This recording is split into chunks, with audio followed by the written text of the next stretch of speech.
Rose take him own vibes, gone and solo career, and Ducky Simpson. One of the time I think they would have come forward, but it wasn't to be. Yeah, one time I had Junior Reid was lead singing. Yes. This is the Culture Nation RFM. We have a very interesting program lineup. We don't want to start off yet because we're supposed to connect with the Caribbean Premier League T20 competition over there in, I wish part them I call from, Nevis? I wish part them there. Okay, them a play St. Kitts and Nevis Patriots, but we don't know which part them a play from. But we need to find out where them a play now. Anyway, everybody's anticipating this zone of operation. You know, so I like them start get diarrhea. It's like the whole Jamaica they on a diarrhea thing because everybody are wait on this zone. Them no easy, you know. Them have you just tighten up yourself. Every part of you tighten up. Because you want to know what them coming with after so much murders on the land. The land is drenched in blood. If you don't mind sharp, the earth go and cry out. And you don't want the earth cry and all start to sneeze and cough and all them something there. Because you know anytime the earth start cough and sneeze. Terrible thing. But there is a karma. For those of you who believe in a karma and know say karma is something that projects itself outwards. So even though somebody might have something internally and don't bring it out, but the karma that them project cause you to really feel them spirit. Yeah, man, you can know certain people when them walk in a house, them give off a certain karma and you start to feel funny, strange and weird when them step in. Some people presence just make you just smile. Some people presence make you just vex. Karma. We want to go over now to what we call the Caribbean Premier League T20 competition. The Sporting Choice IRFM now brings you a report on the Hero Caribbean Premier League cricket competition. It is brought to you by the Hero Caribbean Premier League, the biggest party in sport, which runs from August 4 to September 9, 2017. Deals and Delivery Hardware, Martin Christie Street, Great Pond, Ocho Rios. Telephone 974-3377. The Everything Hardware and more. Mongoose Restaurant and Lounge, 52 Main Street, Ocho Rios. 622-6942. More than a restaurant, it's an experience. Bullhead Spring Water, Knox Road, Spalding, 964-2070, just natural. Distinction College, 206 Main Street, Ocho Rios, 3564167. Now registering for CXC nursing and hospitality courses. Contract Music Marketing, promoting Grammy winners Morgan Heritage and their new album Abracadabra, now available online. Fontana Pharmacies, Music Mart and Tough Gun Outlets. Total Tools Rental, Main Street, Ocho Rios, Slipe Road, Kingston and Port Antonio, Portland. Why buy the tools you can rent? Big tools, small tools, rent from Total Tools.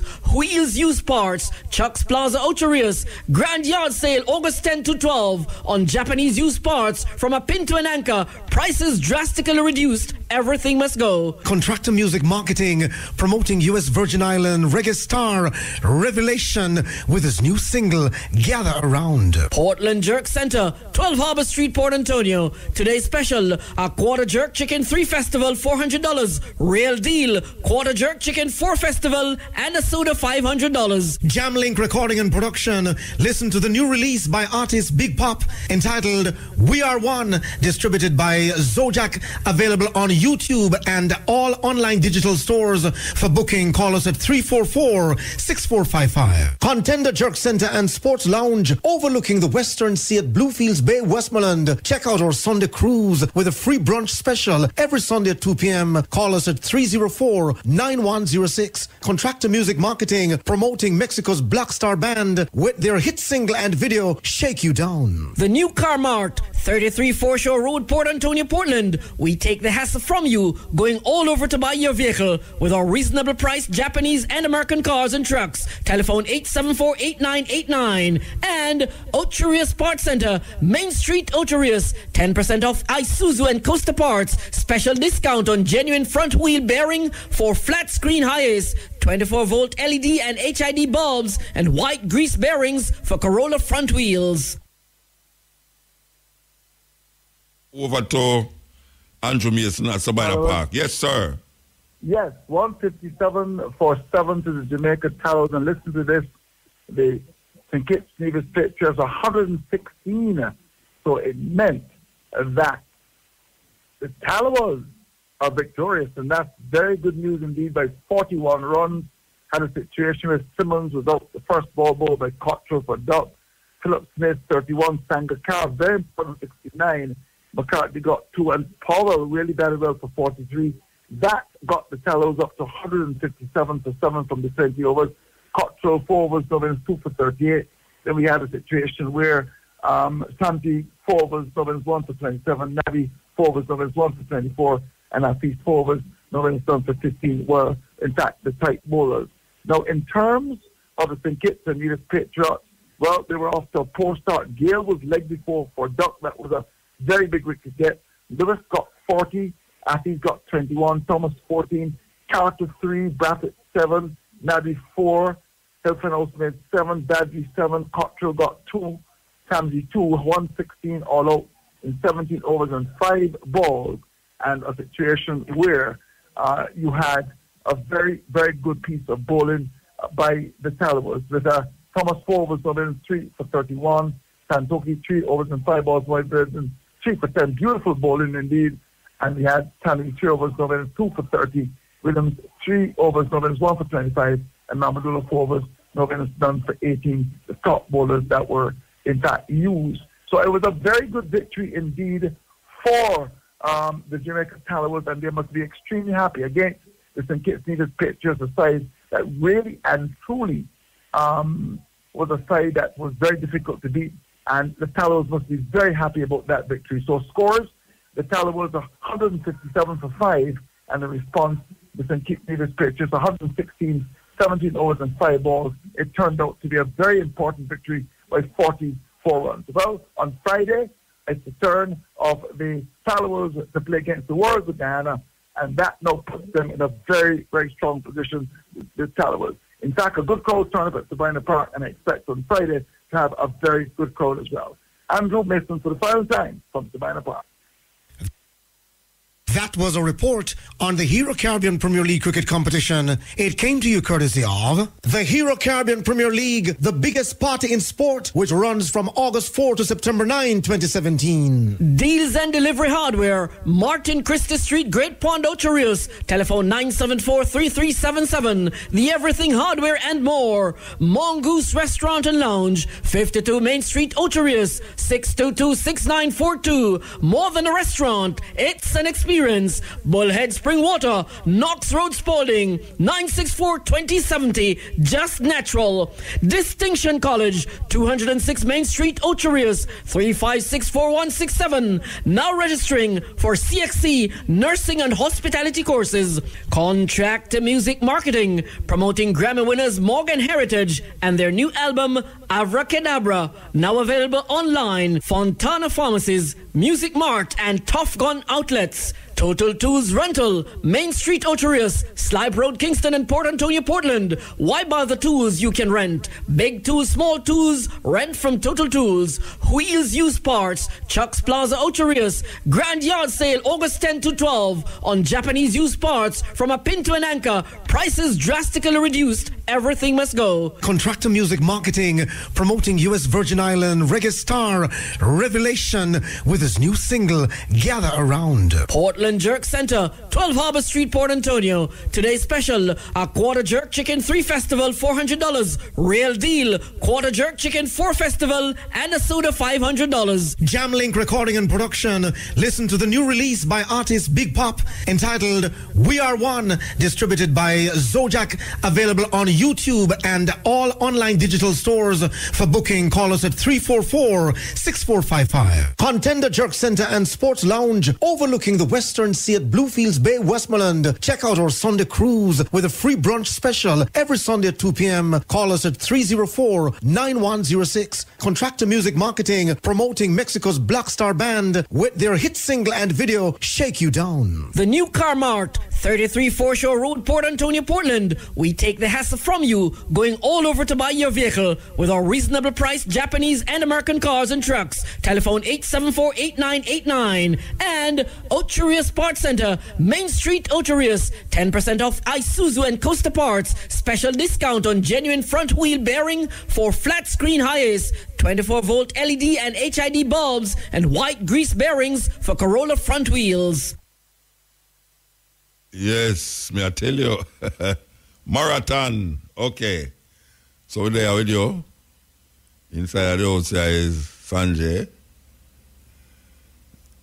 This is the cutting edge. For several years, the Israeli government was forcibly administering birth control to a segment of its minority population, with doctors injecting Ethiopian Jewish women against their will with a contraceptive, Depo-Provera. But it wasn't until this January that a government official finally acknowledged it. One investigative journalist who interviewed 35 Ethiopian immigrants found that they were being intimidated and threatened into taking the shots, while being told that they were merely inoculations. But many speculate it was all part of a deliberate attempt to restrict an expanding minority in the country. You see, over the last 2 decades, Israel has experienced a significant influx of Ethiopian immigrants. They're now being close to 130,000 living in the country. And while the government has finally put an end to this inhumane, insane population control tactic, the story has shed a light on a dangerous contraceptive that's now being pushed and administered on women of color all over the world, including right here in the U.S. So here to talk about the use of Depo-Provera and how this is targeting minority populations in both here and abroad, I'm joined now by Randy Short, President and National Spokesperson for the Anti-Depo-Provera Clergy Coalition. Thank you so much for coming on. Thank you for having me. So Israel allegedly put this to an end. Can you talk about what you know about the health effects, though? Because obviously women were being administered this for years without knowing about them. Well, the drug was first patented in 1959. By the middle 60s, there were a lot of unethical experimentations done, in particular the Grady Clinic study in Georgia on poor black and poor white women. God knows how many people died. This drug did not get approved until 1993-94, but during that time that was used on women all over. The effects of it are serious: excessive bleeding, osteoporosis, breast cancer, cervical cancer, heart attack, stroke, ectopic pregnancies, excessive weight gain, which can lead to type 1 or 2 diabetes, short or long-term infertility, maternal death. It strips the epithelium, the inner part of the woman's womb, making her more susceptible to all STIs and STDs. Therefore, doubling the chances of getting HIV, AIDS, chlamydia, HPV, gonorrhea, or syphilis. And there are other things that bothers the mental health. One of the things that's come to us, that the group that I work with, the Rebecca Project, is that many women are telling us that they've had mental problems. The FDA in 2004 was so concerned about the dangerous nature of Depo-Provera that they issued a black box warning, which is the most serious warning that can be issued by the FDA about how dangerous this drug is. And despite this warning, this black box warning, it's still being administered under multiple agencies to multiple countries around the world. Yes. Who is administering it? Why? And where? Well, it's being used primarily in non-white countries. So Muslim countries, Pakistan, Bangladesh, Indonesia, Burma, possibly on the Myanmar minority, all over Africa, Central America and Latin America. And of course, in the United States, depending on whose information you look at, it's disproportionately used on African American women. Who's doing it? Planned Parenthood is one of the big purveyors of it. In addition to that, you have the Population Council, you have the International Federation of Planned Parenthood, you have a lot of persons and groups that have a Malthusian view that there are too many people, and therefore they want to reduce the population. They know this drug is deadly, it's cheap, and it makes huge profits for the parent maker, which is Pfizer.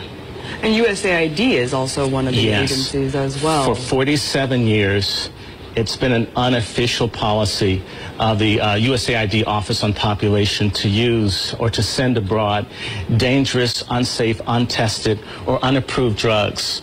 And you said that this is being obviously disproportionately affecting minority populations. Yes. If they know that it's deadly, why would they be administering it to minority populations? I mean, what is really this all about here?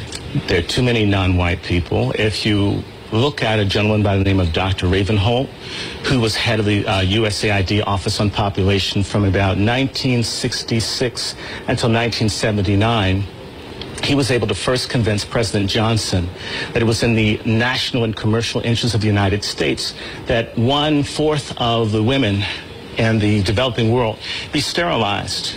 So there's some sense that if there are too many black or brown people, that somehow their needs will conflict with the capitalistic, imperialistic aims of the United States and its allies. And there's been multiple lawsuits against Pfizer for the detrimental health effects from this drug, but they seem to be getting away with it and seem to keep, direct-to-consumer advertising. Well, how are they doing this? Well, they're making a lot of money. The U.S. Department of Justice has sued them in the last 10 years and fined them about $6 billion. But if you're making billions and billions, it's the price of doing business. But you have to understand, the people that are being steered towards this drug are poor, they lack education and legal representation, and they're being tricked, so they don't know. Now, you have to understand, Pfizer lost in Canada, they've lost in Europe, but they go to countries where they can't be sued. You can't sue from Nigeria here. You can't sue from Mozambique here. So you can go to countries where you either have a corrupt government structure or they're coerced, or should I say they've constructively manipulated into having this drug as part of their international foreign aid. Do you see what I'm saying? So the women become just chess pieces in a Malthusian eugenics game. And so you think this goes beyond just a corporation making as much money as it can, pushing it on as many people as it can. You think it actually goes down to, this is a modern day form of eugenics, I would say. And genocide, yes. And it's happening here in the U.S. as well. Yes, it is. Well, that's very shocking, and we'll definitely follow up with this story. Very disturbing. Thank you so much for coming on. Right. Thank you for your time. Randy Short, President, National Spokesperson. And I'm with you the are Rebecca listening to Project Muta on Human Rights. Absolutely. All right, thank you so much. You. All right. You are listening to Muta Baruka. Do you want a better Africa? Believe it or not, for Africa to change, the way religion is delivered must change. Churches should stop preaching about miracles and breakthroughs. Popular preaching such as sowing a seed or, give and it shall be given unto you, have been misinterpreted for personal gain. No wonder pastors of today are so rich and yet the whole congregation and people around them remain poor. We are stuck with a generation of Africans who act as if God is the rewarder of laziness and poverty. The message churches send is that it is possible to reap where you did not sow, meaning you can get something out of nothing. Why should a child choose to learn the hard way if there is an easier way? The live for today attitude does not create wealth and people die without leaving any legacy. You then sit and wonder why Africa is the way it is today? The gospel of prosperity should be shamed and work around the fact that laziness can never reap real success. Christianity has played a very big role to the fall of Africa today, but that is not what it is intended for. Spreading messages of instant success have led to a generation of people who are thirsty for instant results, immediate relief, and effortless profit. The messages should not just focus of tithing and sowing seed, blessings, miracles, breakthroughs, and wonders. Churches should stop glorifying riches acquired through miraculous sources, stop preaching fear and stop focusing on what the devil or witches did, does, or will do. Instead they should preach positive news and focus on messages that add value to the communities such as hard work, creativity, dedication, commitment, perseverance, and responsibility. Pastors can promote good community initiatives such as cleaning the surroundings, and encourage creativity and innovation. Instead of waiting for our governments to do what they do not do, we can start helping ourselves, through humanism. The brother who becomes a millionaire by simply sowing a seed, does not help build a better community, and the message of such success should not be spread and showcased. Instead the applause should go to someone who has succeeded by hard work and perseverance. Start preaching the gospel of working hard, produce goods and services, planning, critical thinking analysis, strategy, visibility plans, system building, market and customer analysis, and the process involved in production of goods and services. This is how noble people and wealth is created. Rushing a sick person to church for prayers does not prevent that person from dying, but correct medication and treatment will. Haven't you wondered why people in Africa still died of Ebola despite prayers? Preach the real word of God instead. You do not need the pastor's blessings to create wealth in life. Wealth and clean cities don't come by miracle or magic. Religious superstitions, such as the shout of, "I receive it," and the loudest shout of, "Amen," is not enough to fulfill your wishes. True religion and true Christianity must, and can only, produce productive youth. For Africa to be globally competitive, education alone is not enough. We need to nurture creativity, innovation, and good governance. What is an engineering degree doing if you cannot even produce a water pump? Ask yourself a question: what have other people created with a similar qualification other than just looking for a job? Please, be slow to anger, slow to judge, quick to listen and try to understand. If not for you, do it for your children. You are listening to Muta Baruka. Yeah, this is the cutting edge. We're giving you clips and more clips. Very interesting one about the different things that them injecting and making the pharmaceutical companies them doing for women of color who is pregnant or who not supposed to get pregnant. Terrible thing. I don't know. Man mind is so warped that this idea when people talk about Christian God, where he make everything and him in control. Why, if him in control and the thing I go so, well, I like when him not in control, believe you me, because things no level at all, things no level, believe you me, things no level. So, okay, we go to Pat Clark. Last week, Pat Clark featured Amy Ashwood Garvey. And we know, say, from she go say Amy Ashwood, she have to talk about Amy GX too. So said, so done. Pat Clark.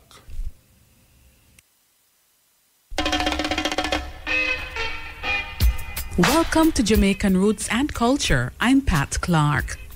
As we honor our first national hero, Marcus Mosiah Garvey, it is indeed fitting to look at the women who played a significant role in his life. Garvey was married twice to women with the first name Amy. Amy Euphemia Jakes Garvey was the Jamaican-born second wife of Marcus Garvey. She was a journalist and activist in her own rights. Amy Jakes was one of the pioneering black women journalists and publishers of the 20th century. She was also an activist. Amy Jakes went to New York City in 1917 and soon after became involved with the publishing of the Negro World newspaper in Harlem from its inception in August 1918. Amy Euphemia Jakes Garvey was born on December 31st, 1895 in Kingston, Jamaica. As the eldest child of George Samuel and Charlotte Henrietta Jakes, Amy was raised in a middle-class home. Her mother was half white and her father was a dark-skinned black man. Amy Jakes was a part of a small minority of Jamaican youth to attend high school. She attended Wolmer's School. Amy lived in a time when it was common for most black Jamaicans to be poor and illiterate farmers. Upon graduating school and receiving some of the highest honors of the time, Amy Jakes was recruited to work at a law firm. She worked there for 4 years, ultimately gaining knowledge of the legal system. Amy Jakes then left for the United States in 1918. She promised her employer and mother that she would return in 3 months if conditions in the U.S. were not suitable to her. However, Amy did not return. It has been argued that she did not return because she was enthralled by Garveyism. Amy Jakes allegedly attended a conference being held by Marcus and was moved by his words. Jakes soon after assumed the role of Marcus Garvey's private secretary and worked alongside him at the UNIA. Just several months after marrying Marcus Garvey, Amy Jakes Garvey began editing Volume 1 of the Philosophy and Opinions of Marcus Garvey, a compilation of Marcus's writings and speeches. Her initial purpose in editing this journal was to provide a means for the general public to form their own opinion about Marcus Garvey and Garveyism without the stigma provided by biased sources of the time. Amy's place in both the movement and the organization soon shifted, instead taking a back seat to her husband and working in the shadows to strengthen his platform. Amy became a face of the UNIA and a representation of the females of this organization. In her book Garvey and Garveyism, Amy Jakes Garvey alleges that a significant amount of Garvey's speeches were a direct result of her own work, whether it be the crafting of specific lines or the research that went into it. In this book, Amy describes how Marcus implored her to read through front-page articles and other prominent news sources and explain their importance to him. After gathering the information he needed, he would then use it for his own speeches. Amy Jakes Garvey was said to have been an excellent speaker, having toured the country with and without her husband. Amy Jakes Garvey, however, did not pose an initial threat to Marcus Garvey, given her strong beliefs in her position as his wife and the structure of the organization. Amy took a back seat, as did other women in the UNIA. In light of unforeseen circumstances, Amy Jakes was forced to assume a lead role in the UNIA. Marcus was convicted for mail fraud on the 21st of June 1923, less than a year after marrying Amy Jakes. After being convicted, he was sent to Tom's Prison in upstate New York, where he spent 3 months before being released on bond. While in prison, Marcus failed to win his appeals and as a direct result was sentenced on February 8, 1925 to 5 years in Atlanta Federal Penitentiary. It is at that time that Amy Jakes Garvey assumed leadership of the UNIA. In addition to speaking all over the country to raise money for Garvey's Defense Fund, she edited and published Volume 2 of the Philosophy and Opinions of Marcus Garvey, 2 volumes of his poetry, The Tragedy of White Injustice, and selections from the Poetic Meditations of Marcus Garvey. While doing this, she worked tirelessly with lawyers to get her husband out of jail and kept UNIA moving forward by delivering speeches and meeting with the leadership of the group occasionally. After her husband was deported in 1927, Amy Jakes Garvey went with him to Jamaica. They had 2 sons, Marcus Mosiah Garvey Jr. and Julius Winston Garvey. She remained with their children in Jamaica when Garvey moved to England in 1935. After his death in 1940, Amy Jakes Garvey was a contributing editor to a journal called The African, published in Harlem, and in the late 1940s, she formed the African Study Circle of the World in Jamaica. She published her own book, Garvey and Garveyism, in 1963, as well as a booklet, Black Power in America, The Power of the Human Spirit, in 1968. Amy Jakes Garvey also assisted John Henry Clark in editing Marcus Garvey and the Vision of Africa. Her final work was The Philosophy and Opinions of Marcus Garvey, Volume 3. She was awarded the Musgrave Medal in 1971. Amy Jakes Garvey died on July 25, 1973, in her native Kingston, Jamaica, and was interred in the churchyard of St. Andrew's Parish Church. And now, to end Jamaican roots and culture, here's our famous quotation from the Black diaspora. A people without knowledge of their past history and culture are like a tree without roots. The words of Marcus Mosiah Garvey. For Jamaican Roots and Culture, I'm Pat Clark.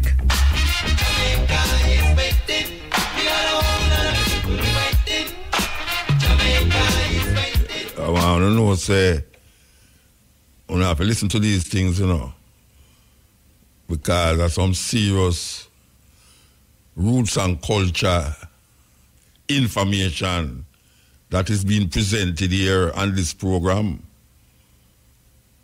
It gone past school, you know, and university. We have plans for all of these, you know. I want to tell you, so we have, so we have Sanjay, so we have plans for the series. Yeah, we have plans for this series, yeah. We have to put everything together and make it available, because the research by Pat is phenomenal, man. We give thanks. We give thanks to the other Clark, too. The other Clark. We give thanks. So here we know. Yes, that's how it go. Energy Vision 2030, making electricity from our own resources. Already, 16% of our electricity generating capacity in Jamaica comes from the sun, wind, and our rivers, with more coming all the time.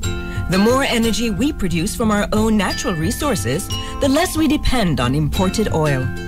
Energy Vision 2030, clean, sustainable energy for all Jamaicans. Yes, cutting edge. You know, a while ago we play a little xylophone singing Heal the World. We're going to continue the little girl vibes. Listen to this. Hello, I'm Severin Suzuki, speaking for ECHO, the Environmental Children's Organization. We're a group of 12 and 13-year-olds trying to make a difference. Vanessa Setti, Morgan Geisler, Michelle Quigg, and me. We've raised all the money to come here ourselves, to come 5,000 miles to tell you adults you must change your ways. Coming up here today, I have no hidden agenda. I am fighting for my future. Losing my future is not like losing an election or a few points on the stock market. I am here to speak for all generations to come. I am here to speak on behalf of the starving children around the world whose cries go unheard. I am here to speak for the countless animals dying across this planet because they have nowhere left to go. I am afraid to go out in the sun now because of the holes in our ozone. I am afraid to breathe the air because I don't know what chemicals are in it. I used to go fishing in Vancouver, my home, with my dad, until just a few years ago we found the fish full of cancers. And now we hear of animals and plants going extinct, every day vanishing forever. In my life, I have dreamt of seeing the great herds of wild animals, jungles and rainforests full of birds and butterflies. But now I wonder if they will even exist for my children to see. Did you have to worry of these things when you were my age? All this is happening before our eyes, and yet we act as if we have all the time we want and all the solutions. I'm only a child, and I don't have all the solutions. But I want you to realize, neither do you. You don't know how to fix the holes in our ozone layer. You don't know how to bring the salmon back up in a dead stream. You don't know how to bring back an animal now extinct. And you can't bring back the forest that once grew where there is now a desert. If you don't know how to fix it, please stop breaking it. Here, you may be delegates of your government, business people, organizers, reporters, or politicians, but really, your mothers and fathers, sisters and brothers, aunts and uncles, and all of you are someone's child. I'm only a child, yet I know we are all part of a family, 5 billion strong. In fact, 30 million species strong. And borders and governments will never change that. I'm only a child, yet I know we are all in this together and should act as one single world towards one single goal. In my anger, I am not blind, and in my fear, I am not afraid of telling the world how I feel. In my country, we make so much waste. We buy and throw away, buy and throw away, buy and throw away, and yet northern countries will not share with the needy. Even when we have more than enough, we are afraid to share. We are afraid to let go of some of our wealth. In Canada, we live the privileged life, with plenty of food, water, and shelter. We have watches, bicycles, computers, and television sets. The list could go on for 2 days. 2 days ago, here in Brazil, we were shocked when we spent time with some children living on the streets. This is what one child told us. I wish I was rich.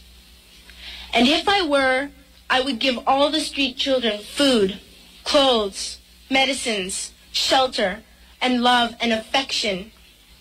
If a child on the streets who has nothing is willing to share, why are we who have everything still so greedy?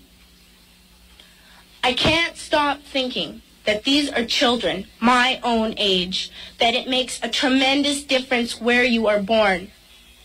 That I could be one of those children living in the favelas of Rio. I could be a child starving in Somalia, or a victim of war in the Middle East, or a beggar in India. I am only a child, yet I know if all the money spent on war was spent on finding environmental answers, ending poverty, and finding treaties, what a wonderful place this earth would be. At school, even in kindergarten, you teach us how to behave in the world. You teach us not to fight with others, to work things out, to respect others, to clean up our mess, not to hurt other creatures, to share, not be greedy. Then why do you go out and do the things you tell us not to do? Do not forget why you are attending these conferences, who you're doing this for. We are your own children. You are deciding what kind of a world we are growing up in. Parents should be able to comfort their children by saying, everything's going to be all right. It's not the end of the world, and we're doing the best we can. But I don't think you can say that to us anymore.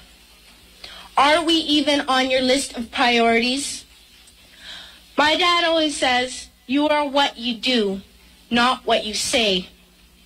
Well, what you do makes me cry at night. You grown-ups say you love us, but I challenge you, please, make your actions reflect your words. Thank you. You are listening to Muta Baruka. Yeah, we want to tell you that the Garvey musical slated for Thursday, August the 31st, has been postponed. It will no longer be playing at the end of this month. The production has now been rescheduled for Wednesday, October the 11th. at the same venue, the Little Theatre. Show time is 8 p.m. Ticket prices remain the same. So we want you to know that that is taking place. The Garvey musical slated for Thursday, which is tomorrow, will now be kept on Wednesday, October the 11th at the same venue. 8 p.m. regular. The price is regular 1,000, VIP 2,500. Okay. Here we go. Listen.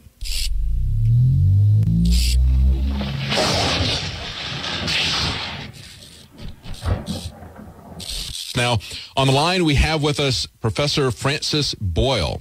Dr. Boyle is a leading American expert in international law. He's responsible for drafting the Biological Weapons Anti-Terrorism Act of 1989, the American implementing legislation for the 1972 Biological Weapons Convention, and he's the author of a lot of books. But the one that we're interested in today is Biowarfare and Terrorism. We have him on the line, and welcome, Dr. Boyle. Well, thank you, David, and my best to your viewing audience. Thank you. Thank you for waiting. We had that breaking news that's very important that's going on there. But I wanted to ask you about the bioweapons labs that are in these African countries, because you know very well what's going on with the Biological Weapons Anti-Terrorism Act that you drafted there. Why are they putting these labs in those countries? Well, it's very simple in try to circumvent the Biological Weapons Convention and my Biological Weapons Anti-Terrorism Act of 1989 that provides for life in prison. We have a BSL-4 in Guinea.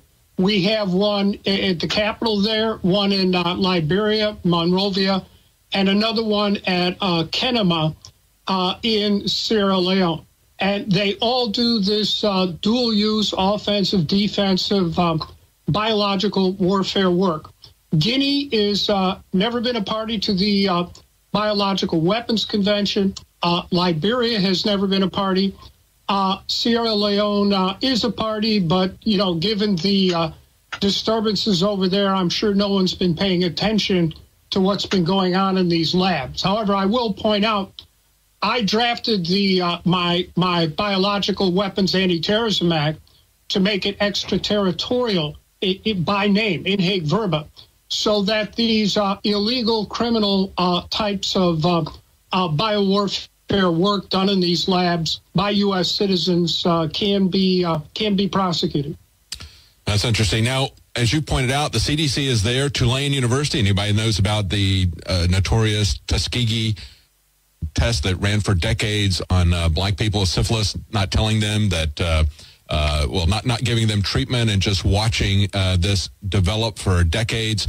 Tulane University is there, as well as the CDC. So what is your take on this? Do you think this is something that was perhaps accidentally leaked out? Is this deliberate? Because it's interesting that this is a different strain, and it is thousands of miles away from where these are typically happening in Central Africa. This is now over in Western Africa. They want to say that it transmitted by passing through animals. I mean, why didn't we have any outbreaks in between those two different areas? That's right. The standard explanation is completely nonsensical.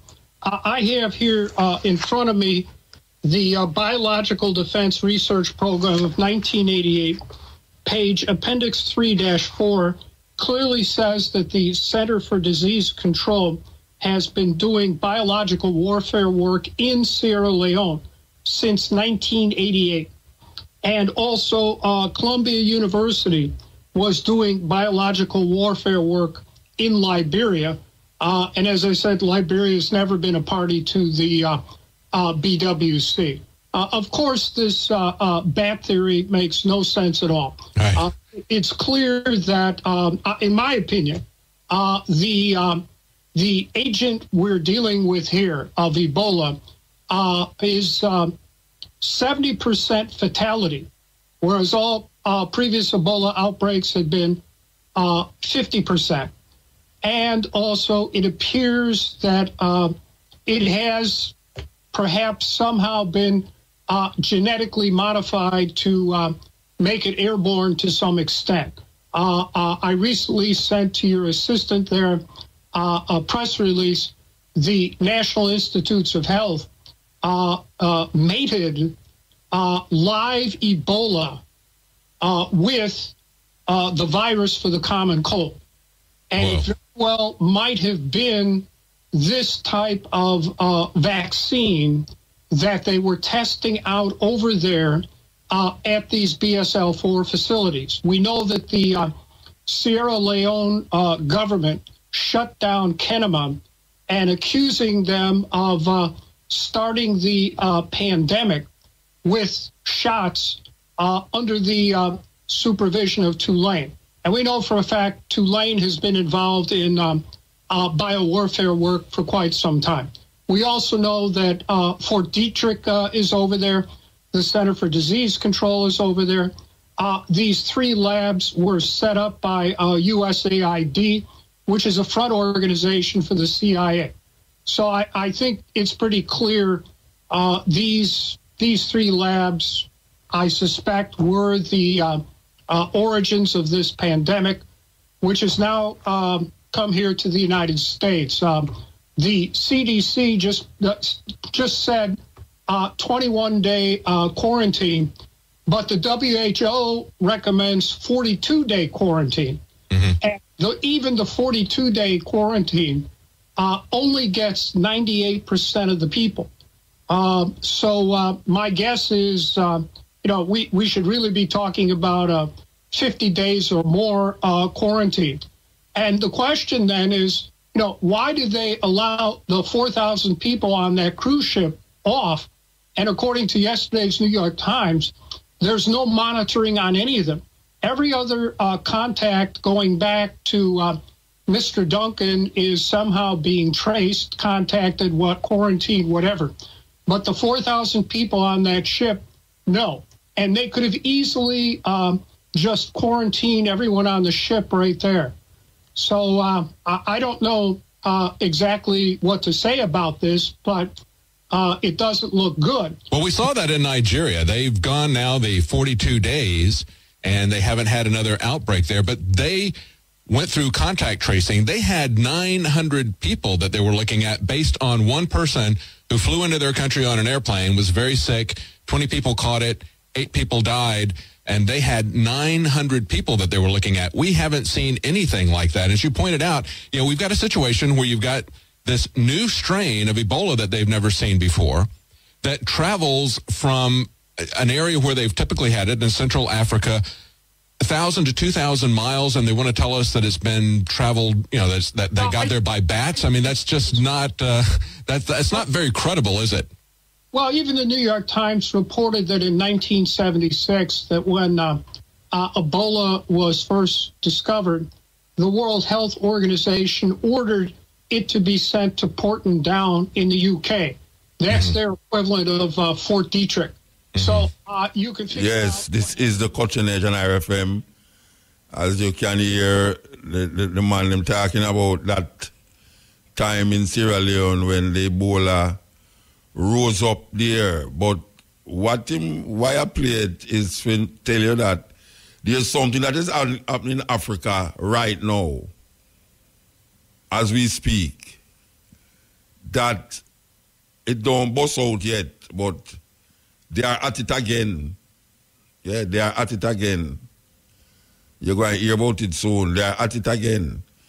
Meanwhile, back in America, there's a flood that is taking place.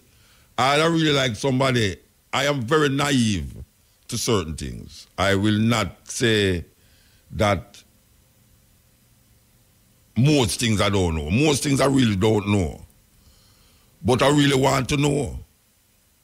I really want to know. That is why I kind of try to keep an open mind on certain things, no matter what, even if I don't agree with the way in which it is done, said, or thought of. I keep an open mind. I am very open. Now, I am open to this education, that I really want somebody to tell me how it happened, how it worked. Recently, we had an eclipse. Well, not we.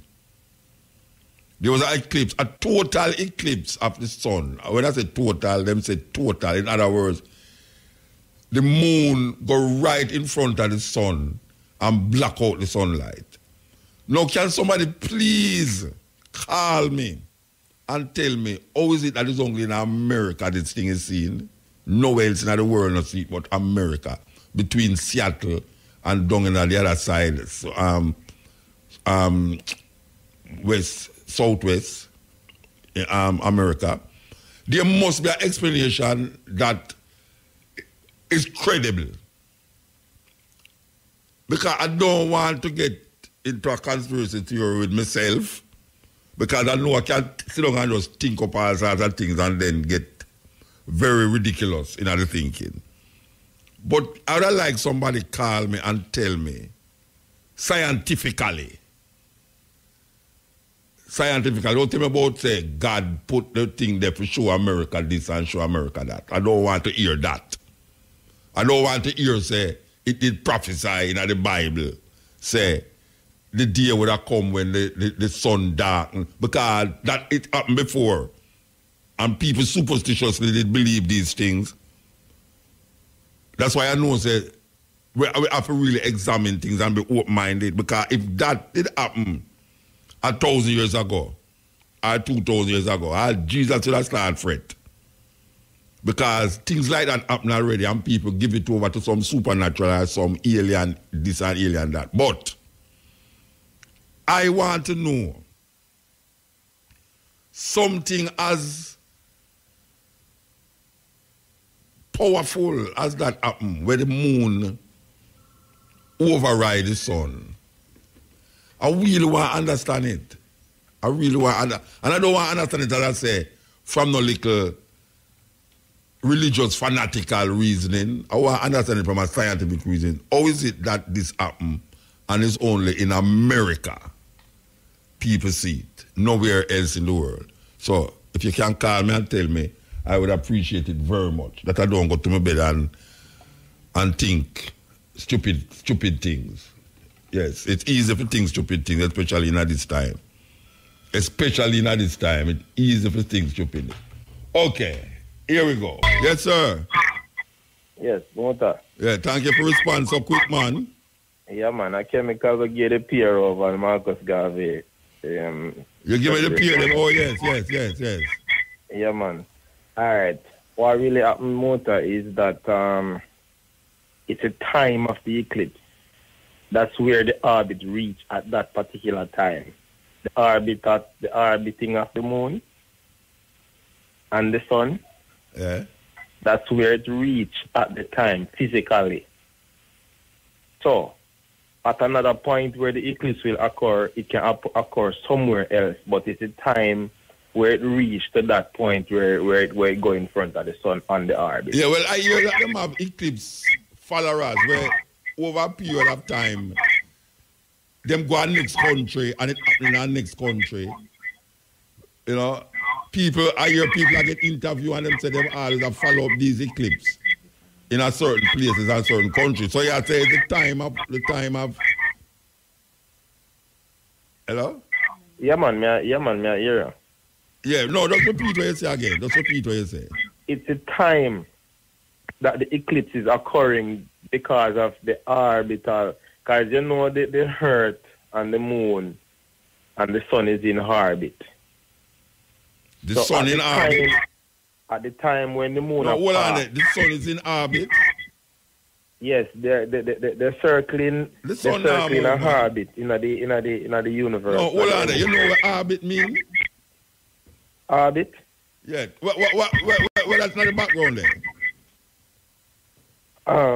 Not mine in the background. Let me not hear something that talk here there. I mean that. Oh, is a baby a ball somewhere far, man? No, man, no baby a ball that, man. What you say, man? Then I want to when me talk me here. Well, I'm not sure if I this phone signal. Yeah, maybe the phone. All right. What may I say? The sun a orbit? What? Yeah. You say the sun a orbit? Yes. The sun orbit? No, the Earth and the moon orbit. Oh, because me you say when the sun, the moon, and the earth are orbit. No. Okay, so the moon and the earth are orbit. Yes. And then Dano? Yeah, man. During the orbit, the movement, the motion, it is at the time when the moon is passing the sun. Because, you know, the motion brings about time. No, me know what cause it, you know. Yeah, hold on there. Me know what cause the thing, you know. Me want to know how is it that we just see it in America. It just happen in America. Me know what cause it up. We know what cause the darkness and what cause the eclipse. You see, me know what cause the eclipse. You know, you can't have eclipse and the reason why it's happening in America is because that is the time where the moon reaches to that part right, at the sun where it's apart. Okay. Yeah, man. Scientifically, that's the explanation for that. Okay. All right. I can figure it out. Yeah, man. All right? Yeah, man. But trust me, though, it's that sounding at the back of my voice. Okay. Baby. Your voice. Yeah, all right. Yeah, man. Yes. What you say, Sanjay? You're not so scientific. Okay, she's not so scientific. Very interesting. Because it's not the first it happened, you know. And I hear them talk on the TV, and I hear some people, you know, it's like how people hunt. Them call them twisters in America. People run them down, you know, and go search for them and all them places. You know, why will I tell you? Why will I tell you? You have people where see this thing are coming, you know, and instead they go hide, you know. They want to go nearer to it to go take picture and all them someday. I'm going to see them think they lift up all cow. Them twister there. I'll lift up all cow and I fling them all over the place and car and all them someday. And people actually want to go near to see what would be the outcome of the thing. So I have to know, say you have people who go all over the world just to see these eclipses. I already love to see it still. But I know, say you have things in the, you have place in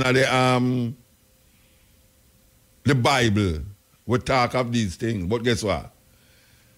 The thing about it is that the man them know exactly when it going to happen, how long it going to happen for, and when it going to pass and them thing there. That I know Bible doctrine and faith, that a real man attacks, you see two things where him can create and me and you don't know how it reaches up. Them are going to tell you, say, it going to happen this way and it happened that way there. You see,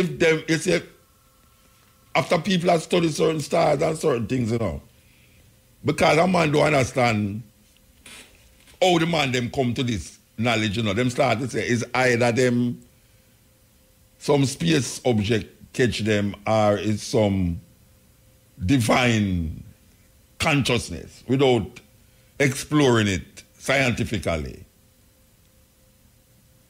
And we see the meteorological service or whosoever is responsible, the astronomers them in a NASA tell you exactly the precise moment when the thing are going to eclipse the whole sun, when it are going to move and all them something there. So science have a foundation and a basis which you can't take away from science. It's like mathematics. Everything can be calculated and become real through mathematical equations. Maths is where we run everything. Mathematics run everything. Whether you look up at the sky, where you go underneath the ground, or whether you dip on the earth, mathematics is the key. It's the thing now that we didn't know mathematics when we was in Africa. And when we left Africa now, we put that aside for some reason or another. Maybe we never put it aside, but get leaked out of our head. And we take up other things, like killing each other. When the Egyptians them build the pyramid. And when in Zimbabwe, these men use stone and build cities just without cement or anything like that. Just catch stone on top of one another. I go to Zimbabwe and I see a big rock catch on the edge and next rock. And you have to walk around the rock and I try to figure out how it balance on the rock there. How this bigger than me, two of we put together. How the rock balance on the next rock. And it's not like something that catch it up. Because I know say, if you put even a square stone or a square box on top of the rock, it will drop off. And when you look, it's almost like the rock hardly have any touch for the next rock. Kingdom of stones, kingdom of rocks, Zimbabwe. And then them use stone and build mansions without cement. Without cement. I want to hear them say, without cement. Them build mansions with these rocks. Okay. Cutting edge. Yes, this is the cutting edge on RFM. We're there when you go through the pieces, just present you some like tidbits, information. Information is, you know, the reality is that information is where we win wars now. Yeah, man, that's why you have overt and covert. You have CIA, FBI, MI5. I mean, all of these little spy agencies, all them is there to do is gather information. That's why you have man a hack companies now to see what is the new product them are going to bring out so them can make one before. If you have a Samsung and them say them going to bring out a Samsung where can talk to you and tell you if you're fat or you're slim, them just hack into that Samsung thing and you just see them start to bring out another one name, Ufa Father, and just make. So, information is very important. Some people prefer superstition because the lack of information leads to superstition. The lack of information leads to superstition because everything will look like a mystery. And when you say mystery now, it conjure up a whole heap of other things that is not human in its delivery or in its manifestation.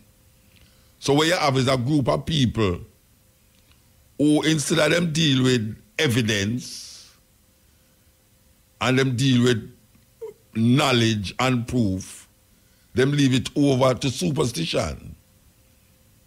That's why we get so uninspired nowadays, musically and otherwise. Because really and truly, it's information that leads to inspiration. And without information, your inspiration will be just superstition. So you're gone into some things where unbelievable that people think certain way.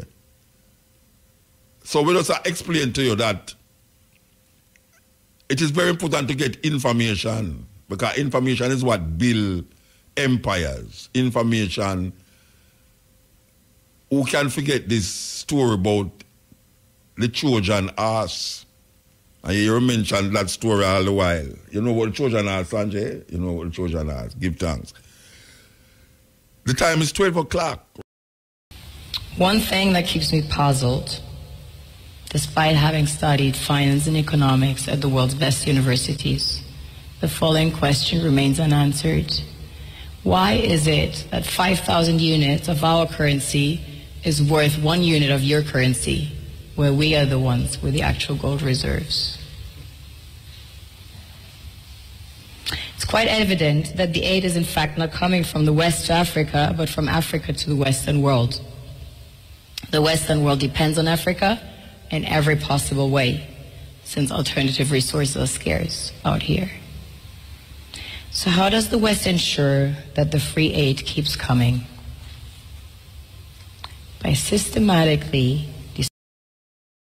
nations and their systems, and all that backed by huge PR campaigns, leaving the entire world under the impression that Africa is poor and dying and merely surviving on the mercy of the West. Well done, Oxfam, UNICEF, Red Cross, Life Aid, and all the other organizations that continuously run multi-million-dollar advertisement campaigns depicting charity porn to sustain that image of Africa globally. Ad campaigns paid for by innocent people under the impression to help with their donations. While one hand gives under the flashing lights of cameras, the other takes in the shadows. We all know the dollar is worthless, while the euro is merely charged with German intellect and technology. Italian pasta. How can one expect donations from nations that have so little? It's super sweet of you to come with your colored paper in exchange for our gold and diamonds. But instead, you should come empty-handed, filled with integrity and honor. We want to share with you our wealth and invite you to share with us. The perception is that a healthy and striving Africa would not disperse its resources as freely and cheaply, which is logical. Of course, it would instead sell its resources at world market prices, which in turn would destabilize and weaken Western economies, established on the post-colonial free meal system. Last year, the IMF reports that the fastest growing economies are in Africa, measured by their GDP growth. The French Treasury, for example, is receiving about $500 billion year in, year out in foreign exchange reserves from African countries based on colonial debt they forced them to pay.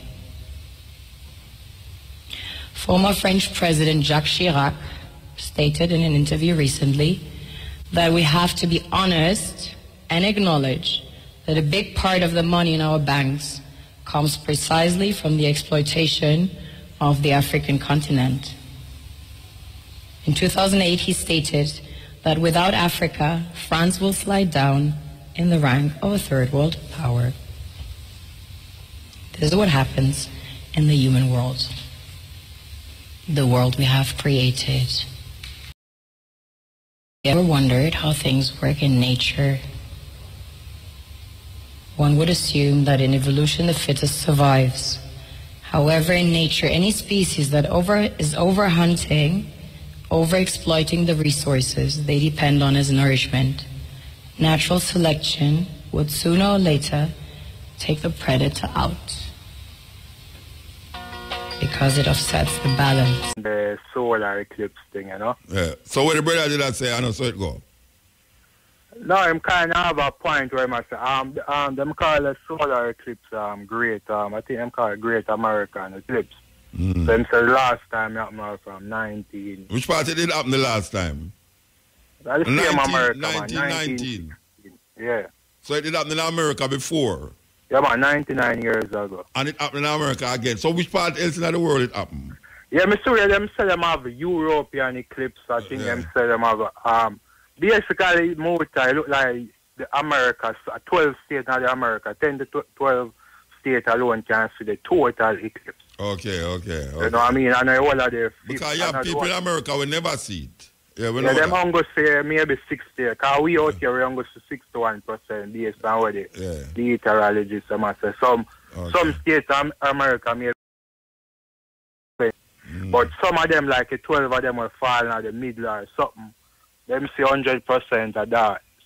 Yeah, me know what, but you tell me something when I see on the TV, you know. Me want to find man, but your question where you are asked, I say, why America alone? I think them say Europe have a total eclipse. I think 2018 next year. Okay, them have it. Okay. Because like everywhere, somewhere you have a different. Maybe the Caribbean have film on the next 100. We don't know about it. Like sometime every country, every. Hold on there. Yeah. Me never say it can't happen in the next place, you know. Yeah.